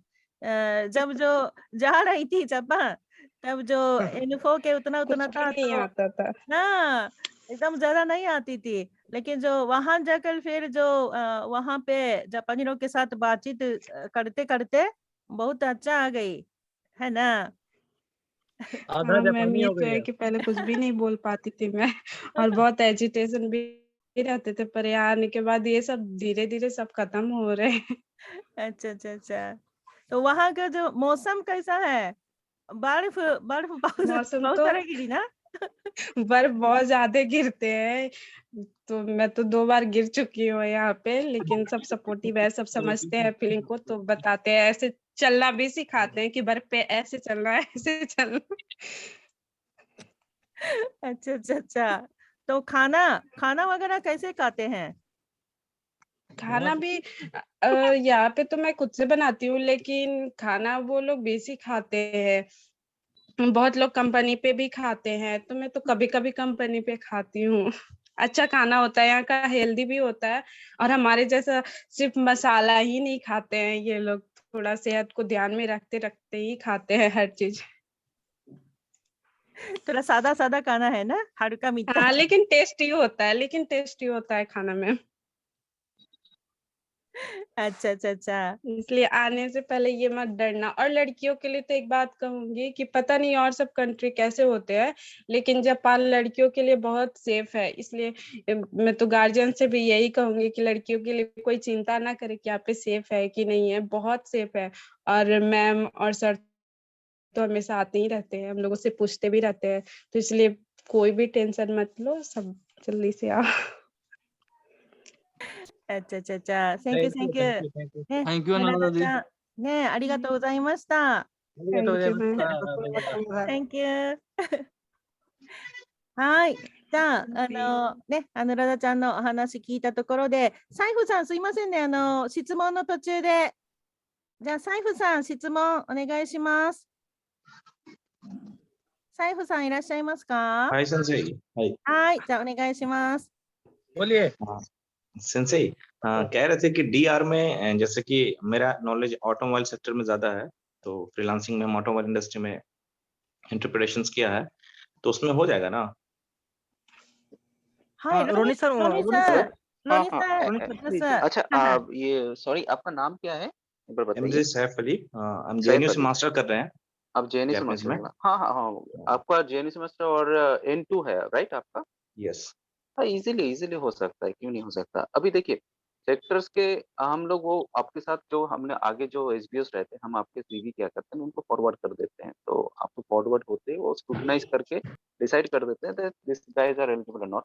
बेसिक क्या होता है मैं आपको बता दूं, बेसिक जरूरत होता है कि ग्रेजुएशन जो हम बोलते हैं ना, वो 15 ईयर्स के एजुकेशन उन लोग मांगते हैं डीआर के लिए, और N4, बस यही क्राइटेरिया है बेसिक उनका। तो आपको तो मास्टर्स कर रहे हैं तो आपका तो वो भी है और एक्सपीरियंस सर्टिफिकेट भी हाँ, है आप। इंटरप्रिटेशन में मेरा मास्टर हो रहा है। हाँ हाँ, आप इंटरप्रिटेशन के मास्टर्स। और ऑटोमोबाइल आपका क्या है, एकेडमिक क्या है आपका? मेरा इंटरप्रिटेशन में ही नहीं सिम नहीं, चल रहा है। एकेडमिक्स हाँ, मतलब बीएससी ये साइंस से हम ग्रेजुएशन किया और मास्टर बीएससी मेरा साइंस तो जापानीज में है। ठीक है ना, तो आपका साइंस बैकग्राउंड से है। और जी। जेएनयू का मास्टर्स कर रहे हो कि वो इंटरप्रिटेशन के ऊपर, वो अलग चीज है। मैं एकेडमिक को मास्टर बोल या दो प्रोग्राम में चलता है, एक लिटरेचर में चलता है, एक इंटरप्रिटेशन में चलता है। अच्छा अच्छा और अच्छा इंटरप्रिटेशन में जो मिनिस्ट्री ऑफ होम अफेयर्स में है, जो पीएमओ ऑफिस में चावला सेंसेई वो पढ़ाते हैं। अच्छा अच्छा अच्छा अच्छा, नहीं नहीं इजीली हो जाता, आप तो चावला एक्सपीरियंस सेंसेई भी। और चावला अच्छा, सेंसेई। ऑटोमोबाइल पे आप कोई कहीं कहीं से कुछ कोर्सेज किए हैं क्या ऑटोमोबाइल नहीं, पे? ऑटोमोबाइल थोड़ा सा बैकग्राउंड है शुरू से, जानते नहीं, थे पार्ट्स पार्ट्स, अच्छा तो अच्छा अच्छा। नॉलेज है, तो इंटरप्रिटेशंस वगैरह फ्रीलांसिंग होता है तो जाते हैं कभी हम्म, कभी। हम्म, हम्म, हम्म, हम्म, हाँ। हम्म। हाँ हाँ, हो सकता है। अभी देखिए आपका जो नॉलेज है पर्टिकुलर फ्रीलांसिंग जो इंटरप्रिटेशन के ऊपर है, डायरेक्ट ऑटोमोबाइल जो ऑटोमोबाइल इंजीनियर होता है ना, जो बीटेक इंजीनियर हम बोलते हैं ऑटोमोबाइल इंजीनियरिंग के लिए, जो डिप्लोमा और ये होते हैं, तो आपका शायद वो सेक्टर अलग रहेगा, ठीक है। अच्छा। तो शायद वो आपको डायरेक्ट जो आपका आप जो सोच रहे हैं यहाँ पे सुजुकी का इसमें जो काम करते हैं, तो आपका आइडिया शायद आपको वहाँ का कोऑर्डिनेशन अलग है, बट आपका जॉब सेक्टर से वो अलग है, बट आपका डीआर पे हो जाएगा। ऑटोमोबाइल अच्छा। का ना आप किसी भी सेक्टर्स पे आप वो हो सकते हैं। और डीआर का एडवांटेज क्या होता है मैं आपको बता दूं, डीआर पे आप ये वर्क परमिट स्टेटस है एक, डीआर मतलब डायरेक्ट आप वर्क परमिट एज ए, वहाँ पे जो स्टेटस लिखा रहता है ना, मैम बहुत अच्छी तरीके से आपको समझा देंगी, क्योंकि जहाँ पे वो वर्क परमिट स्टेटस लिखा रहता है वहाँ पे 3-4 जो कैटेगरी होते हैं वहाँ पे। तो जो इंटर्न के लिए जो होता है टीआईटीपी के लिए, वहाँ पे इंटर्न्स आपका बोल के रहता है, आईएनटी बोल के ऐसा लिखा रहता है कि इंटर्नशिप ट्रेनिंग पर्पस के लिए वो लोग जा रहे हैं। अच्छा। एसएसडब्ल्यू के लिए एक पर्टिकुलर वो स्पेसिफिक स्किल्ड वर्कर के हिसाब से स्टेटस आएगा। और वर्क परमिट पे आपका आएगा ह्यूमैनिटेरियन, इंजीनियर्स, और ये कैटेगरी पे आपका वीजा आता है। तो ये एक वीजा कैटेगरी है आपका, ठीक है ना। तो वहां पे जाके आप अपने तरीके से काम कर सकते हो। जिस कंपनी, मान लीजिए कि आपको मैंने मान लीजिए कि टोयोटा के कोई एक्सेलरी इंडस्ट्री पे आपको घुसा दिया, ठीक है ना, आपके साथ वहां पे एक कॉन्ट्रैक्ट हुआ, आप उसको छोड़ के कहीं पे भी आप अप्लाई कर सकते हो, कुछ भी कर सकते हो, उसमें कोई रेस्ट्रिक्शन नहीं रहेगा, ठीक है ना। ऐसा कोई बात नहीं पर्टिकुलर आप जैसे टीआईटीपी और एसएसडब्ल्यू में क्या होगा, तो पर्टिकुलर आपको उसी कंपनी पर, उसी रिलेटेड कंपनी पे आपको काम करना होता है। बट यहाँ पे आप अपने तरीके से काम कर सकते हो, वहां पे जाके अपने तरीके से जॉब फाइंड कर सकते हो। आप अपने ऊपर वो रिस्पॉन्सिबिलिटी और जो रूल्स एंड रेगुलेशन, मैम पहले से बता रहे हैं, आप रूल्स एंड रेगुलेशन और वहाँ के बिहेवियर इसको फॉलो करके आप चलो, आपका कोई दिक्कत हम भी से रोनी यूपी सर सेंसेई के मैंने स्टूडेंट हैं, और हाँ हाँ बोध गया से हम लोग 3 साल लगभग पढ़ा, तो उसके बाद फिर कोविड आया तो एंट्रेंस हुआ जेएनयू का, तो उसमें क्वालिफाई हुआ, तब यूपी नहीं, अच्छी सेंसेई की बात है, बदौलत अच्छी हुआ। बात है, आप करो ना। और आपका जो एक्सपीरियंस है आपके यहाँ पे भी बहुत अच्छा स्कोप है। नॉट ओनली हम लोग क्या कर रहे हैं अभी अभी हम डोमेस्टिक प्लेसमेंट पे फोकस करते हैं। एक मेरे मैम का स्टूडेंट है आरिफ सर, वो ज्वाइन नहीं हो पाया, हैंडेड था, तो वो अमेजोन में 1.5 साल का एक्सपीरियंस है। अच्छा, उसका कहना है कि Yes, I अमेजोन am में here. हेलो ऑलरेडी है। अच्छा आरिफ है। आरिफ तो अरे अमेजोन छोड़ के अमेजोन बंदे तो बहुत अच्छा। हैदराबाद पे है क्या आप अभी? Yes, this is Arif Ansari, sir. Good You are not, afternoon, everyone. Good afternoon. Are you Sir, I right just now would in like to Hyderabad? know about the direct DR. Actually, I've been working in Amazon for the last 1 year, and I want to go through through DR. So मैं इसके बारे में बता सकते हैं कि ये Amazon का 1 साल का जो एक्सपीरियंस है मेरा, मैं यहाँ पर as a Japanese retail associate काम कर रहा हूँ, और थोड़ा सा आईटी से भी रिलेटेड काम है, बट मेरा आईटी में कोई स्पेशलाइजेशन नहीं है, बट मैं एज ए जापानीज एक्सपर्ट काम कर रहा हूँ यहाँ पे। तो ये एक्सपीरियंस वहाँ पे काम देगा कि नहीं देगा? देखिए, बेसिक तो जो चाहिए हम लोग क्या करते हैं, हम लोग गाइडेंस फॉलो करते हैं स्टेटस का, ठीक है ना। तो सेक्टर्स हम फाइंड आउट कर देंगे सीवी के ऊपर से। तो वहां पे ऐसा जैसे मान लीजिए अगर उस तरीके से कोई कंपनी मिलेगा तो हम आपको पुश करवा सकते हैं, ठीक है ना। मान लीजिए अमेजोन टाइप के जहाँ पे आपको रिटेल एसोसिएट के जो रिगार्डिंग इस टाइप ऑफ काम पे होता है, अगर आईटी रिलेटेड होते हैं तो आपका आईटी बैकग्राउंड वो लोग चेक करेंगे, आपका बीटेक और एकेडमिक्स किसके ऊपर है। जब भी आप कुछ चीज पर्टिकुलर चाहते हैं तो उसी हिसाब से उसी ग्राउंड पे आपका नॉलेज और आपका क्वालिफिकेशन की जरूरत होता है, ठीक है ना। अभी मान लो आप बोल देंगे कि आपका आईटी के लिए, तो वहां पे Java based programming. Last time जब हम लोग का इंटरव्यू हुआ था राकू और मारुतिन से, राकुतेन मैम जानते हैं, राकुतेन आपका ये टोटल जापान टीवी नेटवर्किंग से लेके फोन से लेके सबका होता है, और मारू आपका वही सेम फील्ड पे होता है। तो वहां से इंटरव्यू हुआ था लास्ट टाइम। यस सर, मैं राकुतेन पे काम कर चुका हूँ। कार करते हो तो आपको पता भी है। तो वहां पे पर्टिकुलर बीटेक बीएससी इंजीनियर को मांग रहे थे, जिसका जावा और आपका इसके ऊपर स्पेशलाइजेशन होना चाहिए, minimum 4 years academics and 1 year experience. तो वो दिए थे, उसका पैकेज नियर अबाउट आपका 30 lakhs के अबव था हम लोगों का। Sir, I have one more question. या एक्चुअली सपोज मेरा डिग्री मेरा इंग्लिश में है, मैंने इंग्लिश में इंग्लिश ऑनर्स में कंप्लीट की थी, ठीक है। अगर मैं अपने फील्ड को वहाँ जापान में, जैसे कि सपोज मैं आईटी कंपनी में एज ए सॉफ्टवेयर एक्सपर्ट, या फिर कोई जावा या पाइथन या जावा स्क्रिप्ट वगैरह सीख करके अलग से थ्रू द इंटरनेट और इंस्टीट्यूट से सीख करके अगर ज्वाइन करना चाहता हूँ कोई कंपनी, तो स्किल के बेसिस पे हम ज्वाइन कर सकते हैं कोई 100% कर सकते हो। डीआर के ऊपर कोई रेस्ट्रिक्शन नहीं रहता। आपको मान लीजिए मैं सच कंपनी एबीसी कंपनी पे आपको प्रोवाइड करवा देता हूँ, ठीक है ना। तो क्या होगा ना, वहां से जाके वो आपका स्टेटस मिल गया वर्क परमिट का, वीजा का, ठीक है ना। अभी वहां पे जाके आप कहीं भी आप एकेडमिक सीख के आप चेंज कर सकते हैं, कोई इशू नहीं। डीआर पे वो छूट है, उसमें कोई रिस्ट्रिक्शन नहीं रहता।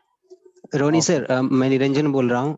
हाँ, एक्चुअली मैं ऑलरेडी मैं जेएनयू से फ्रेंच में ग्रेजुएशन कर चुका हूँ, और अमेजोन में already more than 2 years job भी कर चुका हूँ। और अभी मैं अमेजोन वाले तो अच्छे खासा सैलरी देते हैं जी, और अभी तो छोड़ चुका हूँ वहाँ पे, और अभी फिलहाल मैं बीजेटीसी में हम लोगों के कुछ स्टूडेंट है जो अमेजोन पे भी वो प्लेस कर चुके हैं। शांति निकेतन यहाँ से भी है, ज्यादा आपको शांति निकेतन से मिलते हैं जी। और अभी मैं फिलहाल में बीजेटीसी से N5 कर रहा हूँ। तो इसके लिए जापान में क्या स्कोप है और क्या रिक्वायरमेंट है, बतला सकते हैं थोड़ा डिटेल्स में? पे आपका N5 कर रहे हैं ना, तो देखिए डायरेक्ट और एसएसडब्ल्यू के लिए नहीं, फ्रेंच के तो वहाँ पे वो स्पेशल कैटेगरी पे होगा कुछ सेक्टर्स है। अगर मान लीजिए कोई फ्रेंच रिलेटेड कंपनी जहाँ पे जापान काम करते हैं ना, मान लीजिए जापान का वहाँ पे फ्रांस पे कोई वर्क हो रहा है, तो वहाँ पे उनको फ्रेंच पर्सन चाहिए होता है, जो जापानीज और फ्रेंच इंटरप्रिटेशन प्लस इंग्लिश उनको इंटरप्रिटेशन करना जरूरी होता है। तो उसी रिगार्डिंग वो आपका डिग्री और क्वालिफिकेशन वो फाइंड आउट करते हैं कि आपका वो है कि नहीं। बट सर, इसके लिए जापान में इसके लिए अपॉर्चुनिटी है जॉब करने का? मैं बता रहा हूँ, तो आपको मिनिमम जो रहते हैं कि आपका अगर इंटरप्रिटेशन मिनिमम N4, तो मैं मिनिमम बोल रहा हूँ, आपका N3 टारगेट करना होता है डायरेक्ट के लिए। ठीक है sir. Sir, I have one more question. Hello. हाँ, श्योर प्लीज। नाम क्या है? एक्चुअली सपोज अगर कोई एमबीए स्पेशलाइजेशन में, अगर किसी कौन सा सबसे ज्यादा एमबीए स्पेशलाइजेशन जो जापान में प्रेफर किया जाता है, और थोड़ा बता सकते हैं आप? फिनांस सेक्टर पे ज्यादा होता है, एचआर एंड फिनांस के ऊपर वो फोकस ज्यादा करते हैं। अच्छा, एक मेरी फ्रेंड है बट वो क्या पता वो जापान में she has been living for the last 5 years in Japan. वो जो है ना एचआर में कंप्लीट की है बट वो जॉब नहीं मिल पा रहा उनको। अभी देखिए तो वो मतलब उनके मुझे पता नहीं वो उनके कौन से एसोसिएट है वहाँ पे। अगर एमबीए की किस पे किए थे उन्होंने? एचआर पे। एचआर में किए थे, एचआर एचआर में सर। पे तो शायद उसको उसी रिलेटेड ना मिले बट कुछ ना कुछ तुमको मिल ही जाएगा। अच्छा, तो एचआर में आप बताइए थोड़ा सा मेरे को इसके बारे में डिटेल कि सबसे बेस्ट क्या रहेगा, एचआर रहेगा वहाँ पर या फिर फाइनेंस रहेगा या मार्केटिंग से रहेगा देखिए या फिर मार्केटिंग एक के एमबीए ऊपर क्या आईटी से भी होता दूसरे है होता ना है। लोगों कि को भी थोड़ा सा मौका दीजिए। अमेजन अमेजन का आपने पूछ लिया, दूसरे के लिए वो आएंगे तो बात कर लेंगे। दूसरे लोगों को जो ज्वाइन है उनको थोड़ा सा हाँ बात हाँ करने दीजिए। नहीं बात मैं आपको हाँ, बता सॉरी एक ही सर, आदमी अगर सॉरी। इतना सवाल करेगा तो फिर कैसे होगा? दूसरे को भी थोड़ा सा मौका दिया जाए। सही आरिफ, हाँ हाँ आरिफ थोड़ा सा दूसरे को भी मौका दीजिए। और कोई पूछना चाहे? Sorry sir. रोनी जी हैं अभी अवेलेबल, रोनी जी से पूछिए कोई सवाल अगर दूसरा चाहे तो। सर मेरा नाम सिद्धार्थ सान है। हम्म मैं अभी N5 कर रहा हूँ और मैं जापान में आईटी सेक्टर में जॉब करना चाहता हूँ। तो इसके लिए मेरे को क्या पढ़ना पड़ेगा? मतलब मैं अभी आपका 12th पास एकेडमिक्स कर क्या चुका है? हूँ। बीटेक कंप्लीट हो चुका है आपका? नहीं नहीं, मैं बीसीए कर रहा हूँ, फर्स्ट ईयर है अभी। बीसीए। हाँ हाँ आप तो पहले तो टारगेट करो N4 कंप्लीट करो उसके बाद अपना सीवी शेयर करो, बाद में अपॉर्चुनिटीज तो बहुत है। जी सर, थैंक यू। ठीक है ना। हेलो पहला सर। चीज है भाई N4 मिनिमम आपको मिनिमम मैं बता रहा हूँ आपको टारगेट हेलो। करना होता है।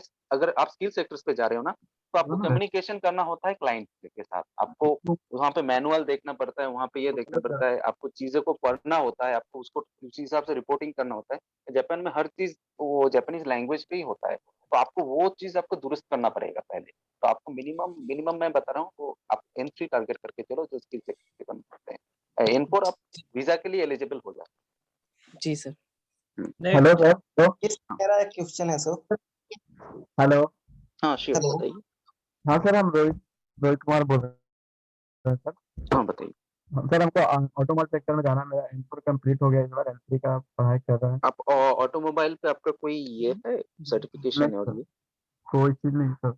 तो बेसिकली आपको मान लीजिए कि आपको जाना तो है बट ये कुछ कुछ कुछ सेक्टर्स है ना उसमें स्पेशलाइजेशन की जरूरत होता है। आपको आप बोलेंगे मैं ऑटोमोबाइल इंजीनियर बन के वहाँ पे काम करना चाहता हूँ और आपको नॉलेज नहीं है तो कंपनी आपको उसी रिलेटेड क्वेश्चन करेंगे इंटरव्यू पे। तो आपको अगर नॉलेज नहीं है तो वहाँ पे आपको वो ड्रॉप आउट कर देते हैं। तो आपको उसी रिलेटेड देखिए टीआईटीपी पे बच्चे सीखने जाते हैं, ठीक है ना, हाँ वो अलग फील्ड होता है। एसएसडब्ल्यू पे क्या होता है ना आप जान के सीख के जा रहे हैं वहां पे, आपको मतलब आपको सिखाएगा भी फिर भी आपको नॉलेज रहना पड़ेगा और रिगार्डिंग आपको सर्टिफिकेशन की जरूरत होता है। तो आपको पहले वो चीज भी आपको दिमाग पे लेके चलना पड़ेगा। और या फिर देखियो वहां पे वेजेस क्या होता है ना आवरली बेसिस पे वेजेस होता है।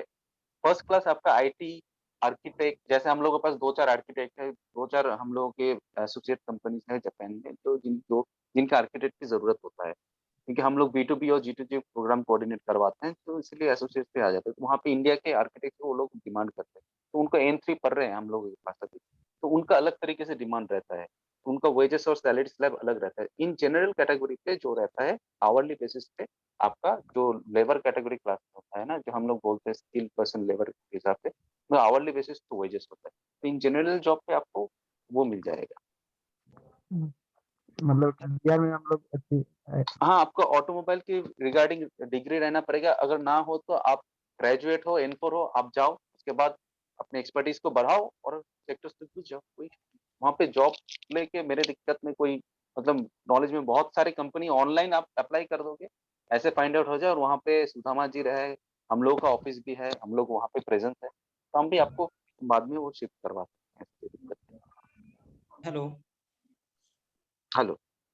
जी सर, मेरा नाम रोहित कुमार हुआ। मैं हाँ रोहित। यूपी संजय का स्टूडेंट हूँ। जेएलपीटी मेरा N3 हो चुका है सर और मैं अभी N2 लेवल पढ़ रहा हूँ। तो सर मैं डीआर से डायरेक्ट मेरा ग्रेजुएशन भी फाइनल बीकॉम ऑनर्स से हो चुका है। तो मैं सर डीआर के लिए अप्लाई करना चाहता हूँ। किस टाइप का जॉब मुझे प्रोवाइड किया जाएगा? देखिए आपका अकाउंटिंग लेवल पे है तो कंपनी हम लोग के जैसे लास्ट टाइम जो एक बंदा गया वो पर्टिकुलर बैक ऑफिस जॉब पे वो काम करता था एज ए अकाउंट असिस्टेंट के हिसाब से। तो वो लोग उनका काम था रिपोर्टिंग करना तो उसी में हो सकता है या फिर आप हम लोगों का काम क्या कहना है ना कि आपको डीआर के वर्क परमिट देके हम आपको पुश करके कंपनी पे ऐसे सैलरी के हिसाब से स्टार्ट करके देना होता है। और कुछ एक बंदा था लास्ट टाइम, उसको होटल के मैनेजर के हिसाब से उनका ये देखना होता था, कोई जापानीज रेस्टोरेंट था उसको, तो उसमें भी हुआ था। तो इस तरह का आपको मिल जाएगा, कोई दिक्कत नहीं। Okay sir. वो आपके सीवी शेयर होने के बाद, जैसे सीवी शेयर होता है हम लोग के पास, हम लोग वहाँ पे एसबीओ से होते हैं ना, जो रिक्वायरमेंट आएंगे कि वहाँ से ये आपका और वहाँ का डायरेक्ट होता है, हम लोग सिर्फ कोऑर्डिनेट करते हैं। तो जैसे सीवी और ये फॉरवर्ड कर देते हैं, तो जैसे कंपनी आपको सिलेक्ट कर लेगा, वो आपको जॉब ये चीज हम आपको इन्फॉर्म करेंगे, भाई इस सेक्टर्स पे आपके लिए रेडी है, आप जाना चाहते हो, उसके बाद ही हम आपका प्रोसेस करवाएंगे। Good afternoon everyone. मेरा नाम दानिश है, मैं अभी N2 लिए हुआ हूँ और IBM में जॉब कर रहा हूँ IT कंपनी में। ओके। तो मैं IBM मेरा पे क्वेश्चन, हाँ IBM आपका में मैं जॉब, स्पेशलाइजेशन पे कौन से सेक्टर्स पे अभी मेरा क्या टेक्निकल स्पेशलिस्ट हूँ मैं। टेक्निकल, अच्छी बात है। हाँ। इसके लिए तो अच्छा खासा ओपनिंग है हम लोगों के पास। आप अपना हाँ। सीवी शेयर कर दो, वहाँ पे हाँ। बहुत सारे आईटी कंपनी जो है वहाँ पे इजीली हो सकता है। हाँ सर, मेरा 1 साल का लगभग एक्सपीरियंस है। तो मैं जानना चाहता हूँ सर कि वो मैं DR से जाना चाहता हूँ, तो देखो इसमें आपका सेक्टर से डीआर के लिए एलिजिबल होता है, आप टीआईटीपी पे एलिजिबल नहीं होते। Yes yes. पहले मैं बता देता हूँ कि टीआईटीपी क्या होता है ना, वोकेशनल ट्रेनिंग पर्पस होता है और एसएसडब्ल्यू वोकेशनल ट्रेनिंग पर्पस होता है। आप जैसी साइट पे देखोगे, कहीं से भी इंफॉर्मेशन लेते हैं, वहाँ पे कोई भी आईटी वाला बंदे का नहीं रहता, आईटी रिलेटेड होता है। मतलब सॉफ्टवेयर हार्डवेयर इंजीनियर जैसे कहते हैं ना, जो डिप्लोमा करके जाते हैं। आप आईबीएम में काम करते हो, आप बीटेक इंजीनियर हो, आप बीसीए हो सकते हो आप, तो आपके साथ प्लस आप ग्रेजुएट हो, तो आप ऑलरेडी डीआर के लिए एलिजिबल हो, तो आपको मैं स्किल पे थोड़ी मैं वोकेशनल पे दे सकता हूँ। नहीं तो सर आपको तो मेरा एक और क्वेश्चन है सर कि वो DR में वो एक्सपेंस खर्च कितना आएगा सर, यहाँ हमको वो कितना देना पड़ेगा? आप आओ सेंटर पे, हम आपको बता देंगे कि देखो आईटी वाले बंदे का अलग अलग तरीका होता है, वो हम शेयर करके उसके बाद इंफॉर्मेशन जैसे आ जाती है उसके बाद आपको बता पाते हैं। अच्छा ठीक है अच्छा ना, इसका वेजेस बहुत ज्यादा होता है आपका, तो उसी हिसाब से अकॉर्डिंगली हम आपको वो कर देंगे। हेलो हाँ हेलो हेलो बोलिए। Good evening sir. Good evening. Akram Khan हाँ अकरम जी बोलिए प्लीज। जी। मैं बोलना चाह रहा हूँ सर कि मैं N4 का एग्जाम दे चुका हूँ। ठीक है, तो हम बिजनेस पर्पस के लिए कुछ जानकारी चाहिए।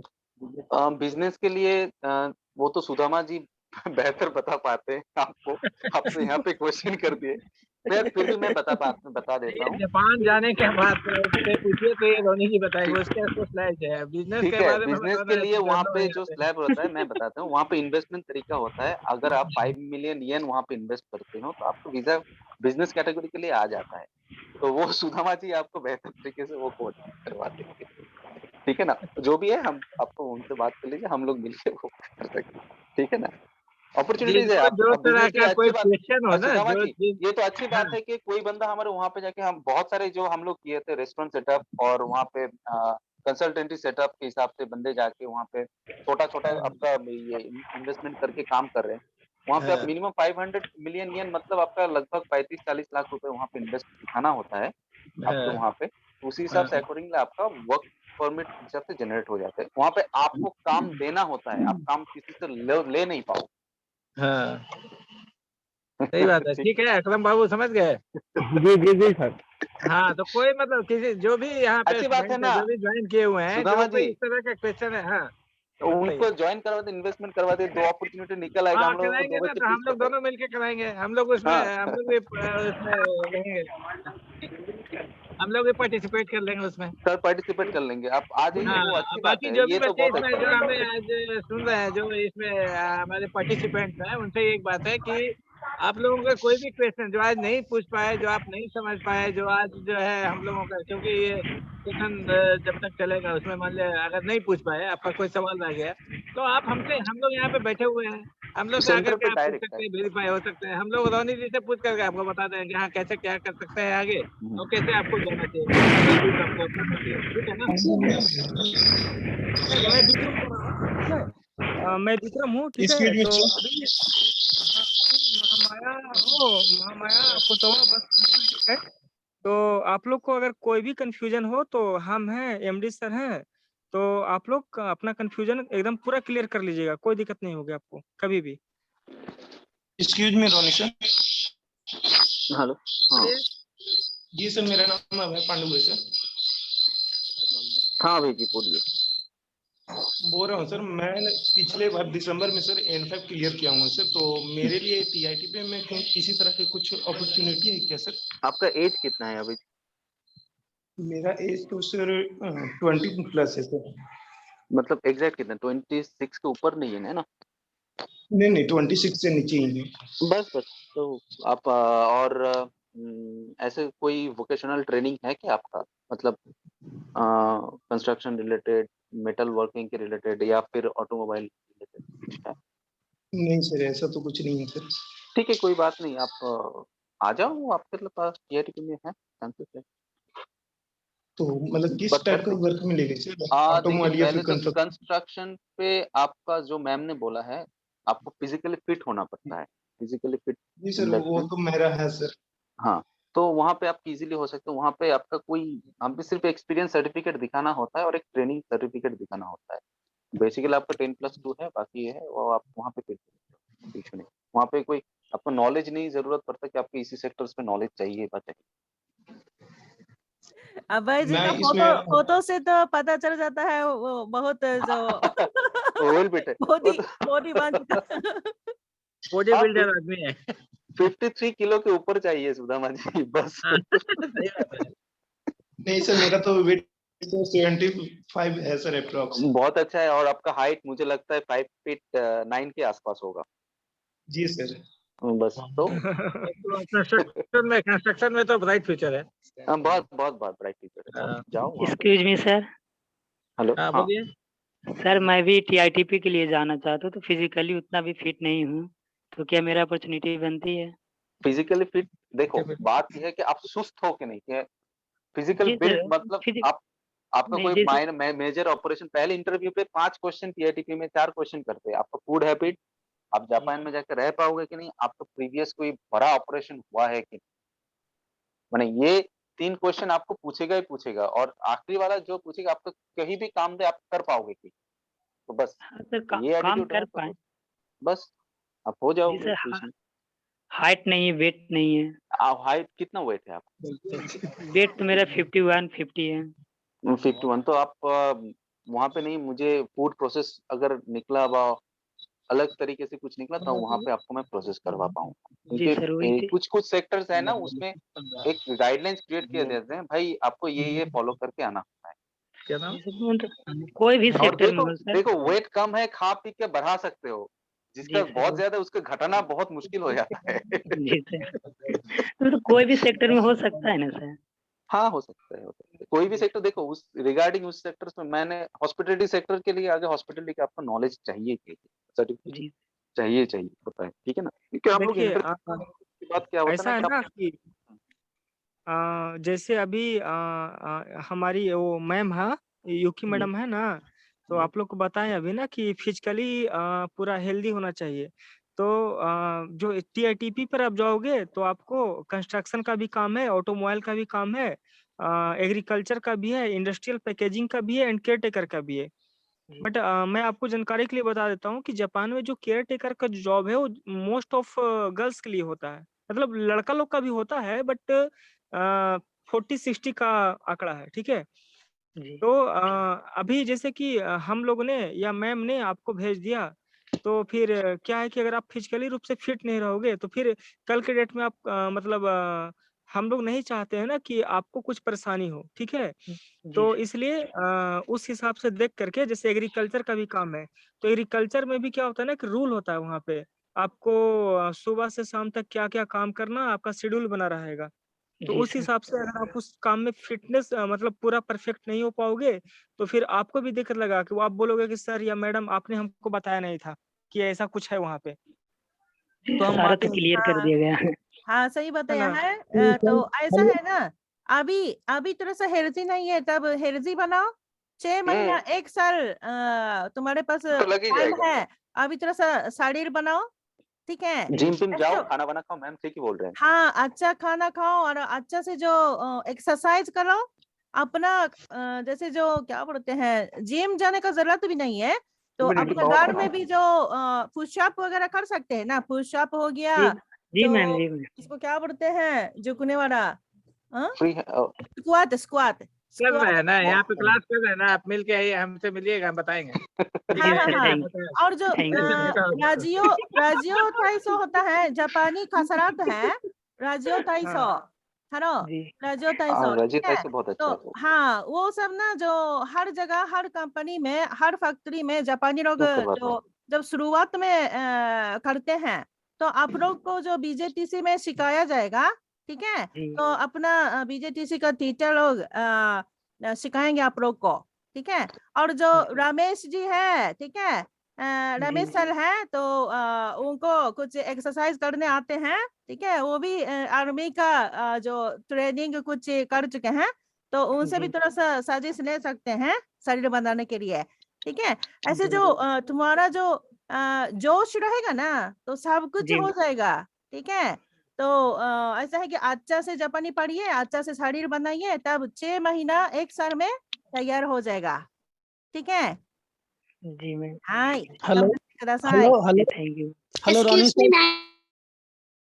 Yes, hello hello Roni sir. हाँ हाँ हाँ। नमस्ते सर, मैं संजय बोल रहा हूँ। एक्चुअली मैं जानना चाहता हूँ TIPT के लिए एज लिमिट होता है क्या? हाँ, एज लिमिट होता है। कितना होता है सर? देखिए, वो कंपनी के ऊपर 32 मैक्सिमम हम लोग पुश करवा पाते हैं, बट हम लोग बोलते हैं कि भाई विद इन 28 हम लोगों को जो है उसका इजीली हो जाता है। अच्छा अच्छा। मतलब 32 मतलब बहुत पुश करना होता है उसको, नैगिंग ये करके देते देते हमको कोई कंपनी के रिक्वेस्ट करना पड़ता है प्रीवियस एक्सपीरियंस है, बट हम 28 आप करो, उसके नीचे जितना रहेगा उतना अच्छा। आपका एज जो कितना है? मेरा तो अभी 26 हो गया सर। बस कोई इशू है नहीं, आपको तो एलिजिबल। और ये सभी सेक्टर में लागू होता है क्या? जैसे केयर टेकर हो गया, फूड प्रोसेसिंग हो गया, लेबर कंस्ट्रक्शन का हो गया, सभी में 22 लास्ट होता है एज क्या सर? देखो वो सेक्टर के हिसाब से देखते हैं, जैसे केयर वर्कर के लड़कियों को ज्यादा से ज्यादा वो 24, 25, 26 के ऊपर नहीं जाते, ठीक है ना। और कंस्ट्रक्शन पे वो 28 के ऊपर नहीं जाना चाहते, मतलब नहीं जाना चाहते, लेते नहीं, क्योंकि आप ट्रेनिंग के लिए जा रहे हो ना, तो आप क्यों उसमें जाओ। तो और बाकी 30 जब जाते हैं ना वो फूड प्रोसेसिंग, क्योंकि वो देखते हैं क्या ना आप कितना टुवर्ड्स काम की तरफ देते हो। वो लोग जापानीज माइंडसेट क्या होता है, पहले उनको माइंडसेट को समझना होता है। वो पहला 18 साल से अब 21 साल के अंदर रहोगे तो आप काम करोगे कंपनी के लिए और इसके लिए, तो कंपनी आपसे बेहतर प्रोडक्टिविटी निकाल पाएगा। जब वहां से लेके 26 के लिए जाओगे तब अपने बारे में सोचोगे, कंपनी के बारे में कम सोचोगे, और उससे ऊपर जाओगे तब सिर्फ आपके बारे में ही सोचोगे। तो कंपनी ये सब साइकोलॉजिकल चीजें देखते हैं कि आप टुवर्ड्स कंपनी के लिए कितना लॉयल हो, तो वो माइंडसेट देखते हैं जापान, ठीक है ना। तो वो चीज एक फैक्टर हो जाता है। तो हम आपको कोई मिसगाइड नहीं करते, बट हम एक सेट करते हैं, बाकी जो लेते हैं हम लोग उनका CV शेयर का अगर इंटरव्यू होता है उसके बाद बाकी हम लोग प्रोसेस करवाते हैं, क्योंकि तो किसी को 26 अंधेरे में पे रखना वो गलत चीज होता है ना। तो 26 में एलिजिबल है कि नहीं सर, हाँ हाँ केयर हाँ टेकर हाँ, के लिए, एलिजिबल लड़का हो, के लिए? एलिजिबल। आपका क्या है, N4 है क्या? मेरा अभी 85 है सर। अच्छा अच्छा, आप N4 कर लो, कोई इशू नहीं, अभी एलिजिबल हो आप, कोई issue अच्छा अच्छा, वही एज के लिए बहुत। नहीं। और आपका एकेडमिक कुछ है क्या? हाँ, मैं पहले से स्पेनिश लैंग्वेज भी किया था, तो जॉब भी किया ये विप्रो स्पेनिश कंपनी में।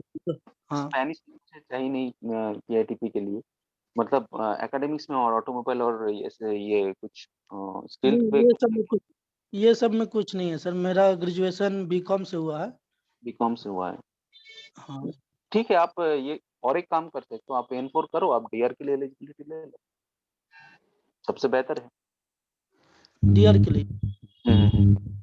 तो बट उसमें PITP पे आपका हो जाएगा, कोई इशू है नहीं, आपका सिर्फ कंस्ट्रक्शन और इसमें हो जाएगा, दिक्कत नहीं। अच्छा नेक्स्ट, आप बाकी चीज आप सेंटर पे आइए बाकी। हेलो हाँ, अच्छा, तो एक जो गार्ड क्वेश्चन कर रही थी। हाँ, कोई गर्ल है, वो अभी बात करना चाह रही है, बात वो बोल रही है, बोलिए कौन है गर्ल? बताइए। मैं अंशु बोल रही हूँ। मैं पूछना चाह रही हूँ, मैं अभी N5 क्वालिफाई की हूँ और मेरा बैकग्राउंड है बीकॉम ऑनर्स। मैं कर चुकी हूँ और मैंने अभी मार्केटिंग और सेल्स में इंटर्नशिप की हूँ और HR में भी इंटर्नशिप की हूँ।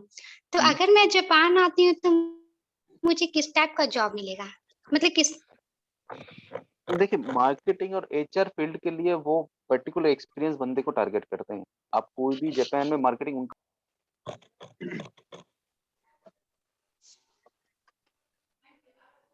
जापान का काम होता है, वो बहुत ब्रॉड स्केल पे सोचते हैं, ठीक है ना? तो उसी रिगार्डिंग आपको एक्सपीरियंस चाहिए और मार्केटिंग के लिए आपको मिनिमम N3 होना पड़ेगा। Hello. Okay okay okay sir. Marketing regarding आपको जॉब के लिए आपको मिनिमम N3 होना पड़ेगा। तो मैं बाकी आप अभी अप्लाई नहीं कर सकती? अभी आप कर सकते हो डीआर के लिए, बट वो हम CV शेयर कर देंगे, कौन से फील्ड पे होंगे वो आपको बता दिया जाएगा। अगर आपको लगता है हाँ इस फील्ड पे मैं जाना चाहता हूँ, आप देखो तो डीआर अगर मैं अप्लाई करना चाहूंगी तो DR पे अप्लाई करूंगी? हाँ डीआर पे अगर अप्लाई करना चाहते हो तो क्या ना आपको हम बता देंगे, भाई ये सेक्टर आपके लिए चूज हुआ है, ये कंपनी आपको सिलेक्ट किया फॉर दिस जॉब। कुछ भी जॉब हो सकता है, तो हाँ आप अगर राजी हो अंशु तो जी। जाओ। Yes ma'am. अच्छा, तो अभी N5 ले चुके हैं क्या? N5 में की हूँ, अभी मैं N4 कर रही हूँ। मैंने N5 का एग्जाम क्वालिफाई की। अच्छा, ऐसे ना जो जैसे जॉब तो मिल जाएगी, लेकिन जापान में जो कोई इंग्लिश भी नहीं बोलती है तो सब लोग जापानी में ही बात करते हैं। तो अगर DR में भी वहाँ जाना है तो कम से कम N3 लेके जाइए, ठीक है? मेहनत करेंगे तो 1-2 साल में ले पाएंगे। तब तक ग्रेजुएट है क्या? यस मैम, मैं 2020 में ग्रेजुएट हो चुकी हूँ। अच्छा अच्छा अच्छा, ठीक है। तो और थोड़ा सा मैं इंटर्नशिप करती हूँ अभी। अच्छा अच्छा अच्छा, और थोड़ा सा पढ़िए, कम से कम N3, तब जापान जाकर दिक्कत नहीं होगी। ओ, तो मैं अभी इसके लिए हाँ ठीक है। Okay ma'am. Thank you ma'am. Thank you. अच्छा, तो और भी सब लोग पूछना चाहेंगे तो अभी थोड़ा सा समय ज्यादा हो गया तो हाँ मैम, तो बस मेरा भी हाँ आज के समाप्त लिए तो यहाँ पे करते हैं। हाँ हाँ हाँ हाँ हाँ हाँ, तो रोनी सर को सब लोग थैंक यू बोलिए, ठीक है? आगे भी मार्गदर्शन लेते मैम जाएंगे। मैम मैं भी कुछ पूछना चाह रही थी। अच्छा, बस एक शॉर्ट में, बस एक वर्ड।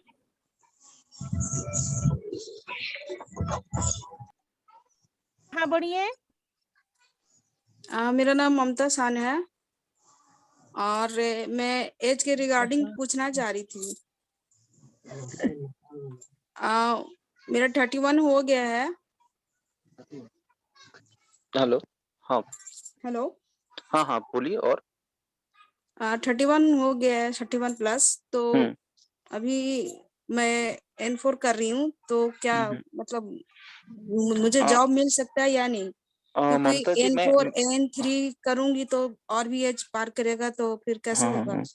देखिए डीआर के लिए क्या होता है ना कि एकेडमिक्स के साथ मान लीजिए मैंने आपको किसी कंपनी कोई भी कंपनी पे दे दिया, तो वो क्या तब देखेंगे आपके ये इतने साल है ना, तो आप क्या कर रही हो, आपको एक्सपीरियंस सर्टिफिकेट मुझे अटैच करना होता है। TITP के लिए आप एलिजिबल नहीं हो, पहले मैं बता देता हूँ, क्योंकि वो बहुत मुश्किल है आपके लिए। और दूसरा डीआर के लिए आपका आ जाता है, और सर SSW के मैंने लिए कंप्यूटर साइंस किया है। हाँ कंप्यूटर साइंस की है, तो उसी कंप्यूटर साइंस आपका BCA ना बीटेक ना BCA। BCA जी। ओके, तो उसी रिगार्डिंग आप है, तब आप N4 करो तो आपको डायरेक्टली के लिए एलिजिबल हो जाओगे। और आपका प्रीवियस वर्क एक्सपीरियंस क्या है आपका? सर वर्क तो मैंने किया ही नहीं अभी तक। मैं अभी तक भी पढ़ाई ही कर रही हूँ। मतलब एकेडमिक्स तो खत्म होने के बाद आपका कोई कुछ नहीं है आपके, बोल रहे हैं? नहीं सर।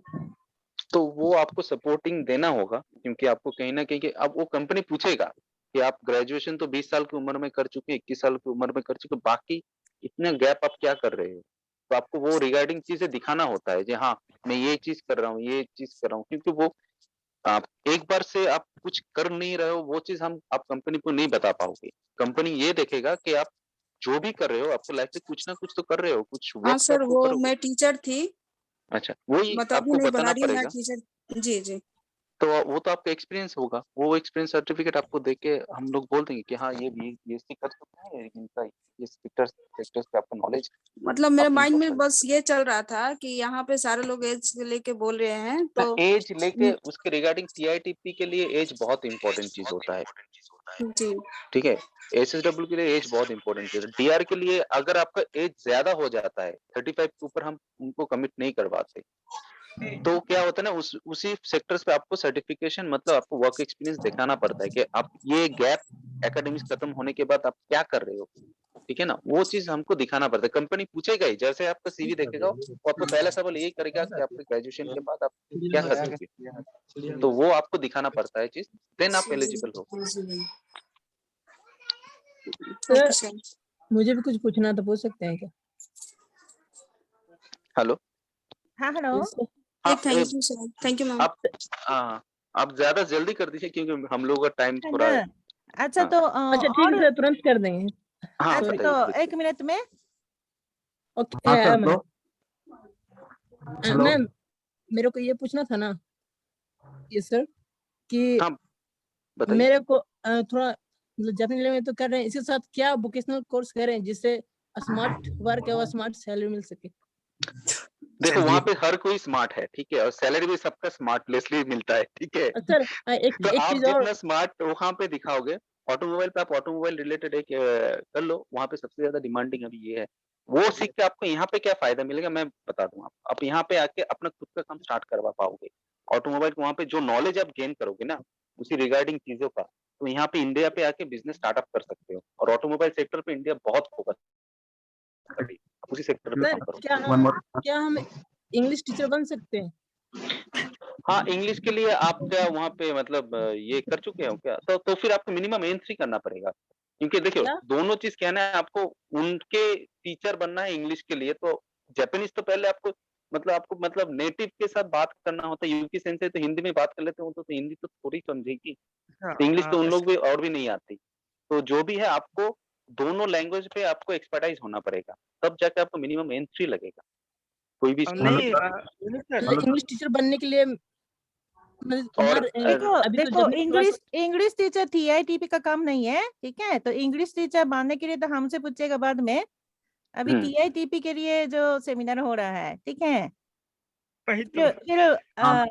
फिर हम बताएंगे, ठीक है। Okay ma'am, thank you. Okay, तब जो हाँ तब ना जो समय बहुत ले लिए रोनी सर के और विक्रम जी, विक्रम है जो हम लोग का जो क्या बोलते हैं आप लोग का जो सीनियर स्टूडेंट है, बीजेटीसी में पढ़ा था और पहले से भी जो ऐसे जो 3 साल का उम्र से मेरे साथ रहे, जापान भी घुमाए हैं, तो अभी कोतोबा में ज्वाइन किए हैं, तो हम लोग का हेल्प करेंगे। तो जो भी है जो टीआईटीपी या एसएसडब्ल्यू और जो डीआर में जो अप्लाई करना चाहते हैं, तो हम लोग का टीचर्स है, रमेश सर है, सुशांत सर है और विकास सर है, ठीक है। इन लोग के पास एप्लीकेशन फॉर्म होता है, तो इन लोग से कांटेक्ट कीजिएगा, एप्लीकेशन फॉर्म भेजिएगा, ठीक है। तो आगे भी जो कुछ क्वेश्चन है तो हम लोग हैं, तो हम लोग फिर रोनी सर से जो हेल्प लेकर फिर बता देंगे, ठीक है। एक्सक्यूज मी मैम, थोड़ा सा क्वेश्चन था। क्वेश्चन फिर बाद में कीजिएगा। तो अब क्वेश्चन जो है ना अब थोड़ा सा टाइम ज्यादा हो गया, मैडम भी 3 हैं घंटे हो और गए। वो रोनी जी भी बिजी आदमी, आज मतलब अच्छा, स्पेशलिस्ट टाइम लिया गया। thank next you। फिर हम लोग रखेंगे, नेक्स्ट फिर रखेंगे, तो फिर हम लोग सुनेंगे बात। और अगर कोई ऐसा क्वेश्चन है तो मैडम है ना, बोल दी ना कि कोई क्वेश्चन ऐसा रिगार्डिंग, तो हम लोग से पूछ सकते हैं, हाँ विक्रम से पूछ सकते हैं, हमसे पूछ सकते हैं, हम लोग हैं अवेलेबल हैं यहाँ, टीचर भी हैं, विक्रम भी है, हम लोग भी हैं, मैडम है, आप पूछ सकते हैं। अच्छा ठीक है। तो ऐसा है कि जो क्या बोलते हैं लास्ट में जो अभी रेंटा कुन कांटा कुन इमास का?はいいます。こんばんは。こんばんは。じゃあラストमें जो नीरज सर विकास सर है, आप लोग से जो ग्रीटिंग करने के लिए ज्वाइन किए हैं, तो बस 2 मिनट के लिए जो वहाँ पर काम कैसा होता है थोड़ा सा बता दीजिए। ये सुजुकी में है ना, दोनों सुजुकी में, मारुति सुजुकी में। जी सर। हाँ, हमारे तो वहाँ ज्वाइन किए तो कैसा हो रहा है वहाँ का काम? जी सर, सभी को नमस्ते। सबसे पहले अभी मैं सुजुकी मोटर गुजरात में हूँ, 2 सप्ताह पहले यहाँ पर ज्वाइन किया हूँ और बीजेटीसी में पढ़ाई किया हूँ और नेट का N2 पास हो गया हूँ। तो अभी तो नया हूँ तो काफी सारा प्रॉब्लम भी आ रहा है, क्योंकि मैं सुजुकी मोटर जो है वो ऑटोमोबाइल का फैक्ट्री है, ये सभी लोग को पता है। लेकिन जो किताब में मैंने पढ़ाई किया वहां पर तो कोई भी चीज ऑटोमोबाइल से रिलेटेड नहीं था, बहुत कम वर्ड आते हैं।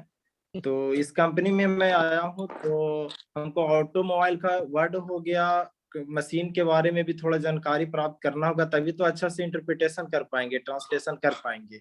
तो अभी वहां पर थोड़ा सा प्रॉब्लम हो रहा है। और बाकी इस कंपनी में लगभग 150 जापानीज लोग रहते हैं, जापानीज लोग के साथ में काम करना होता है, तो काफी अच्छा है। जापानीज लैंग्वेज पढ़े हैं तो उसको काफी अच्छा से यहाँ पर यूज कर पा रहे हैं और कंपनी बहुत अच्छा है सुजुकी।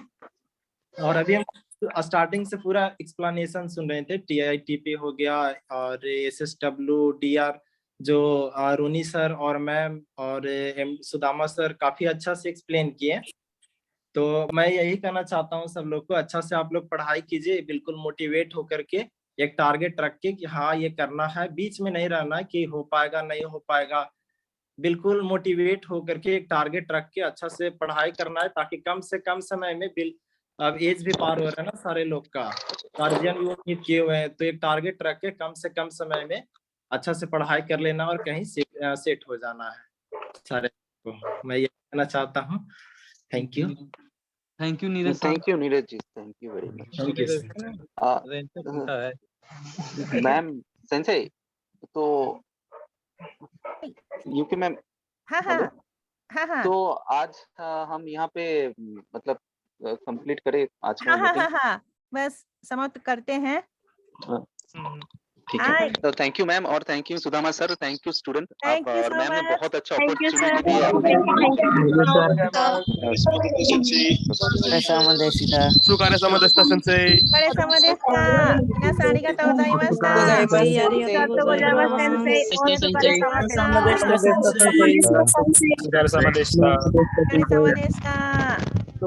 Terima kasih.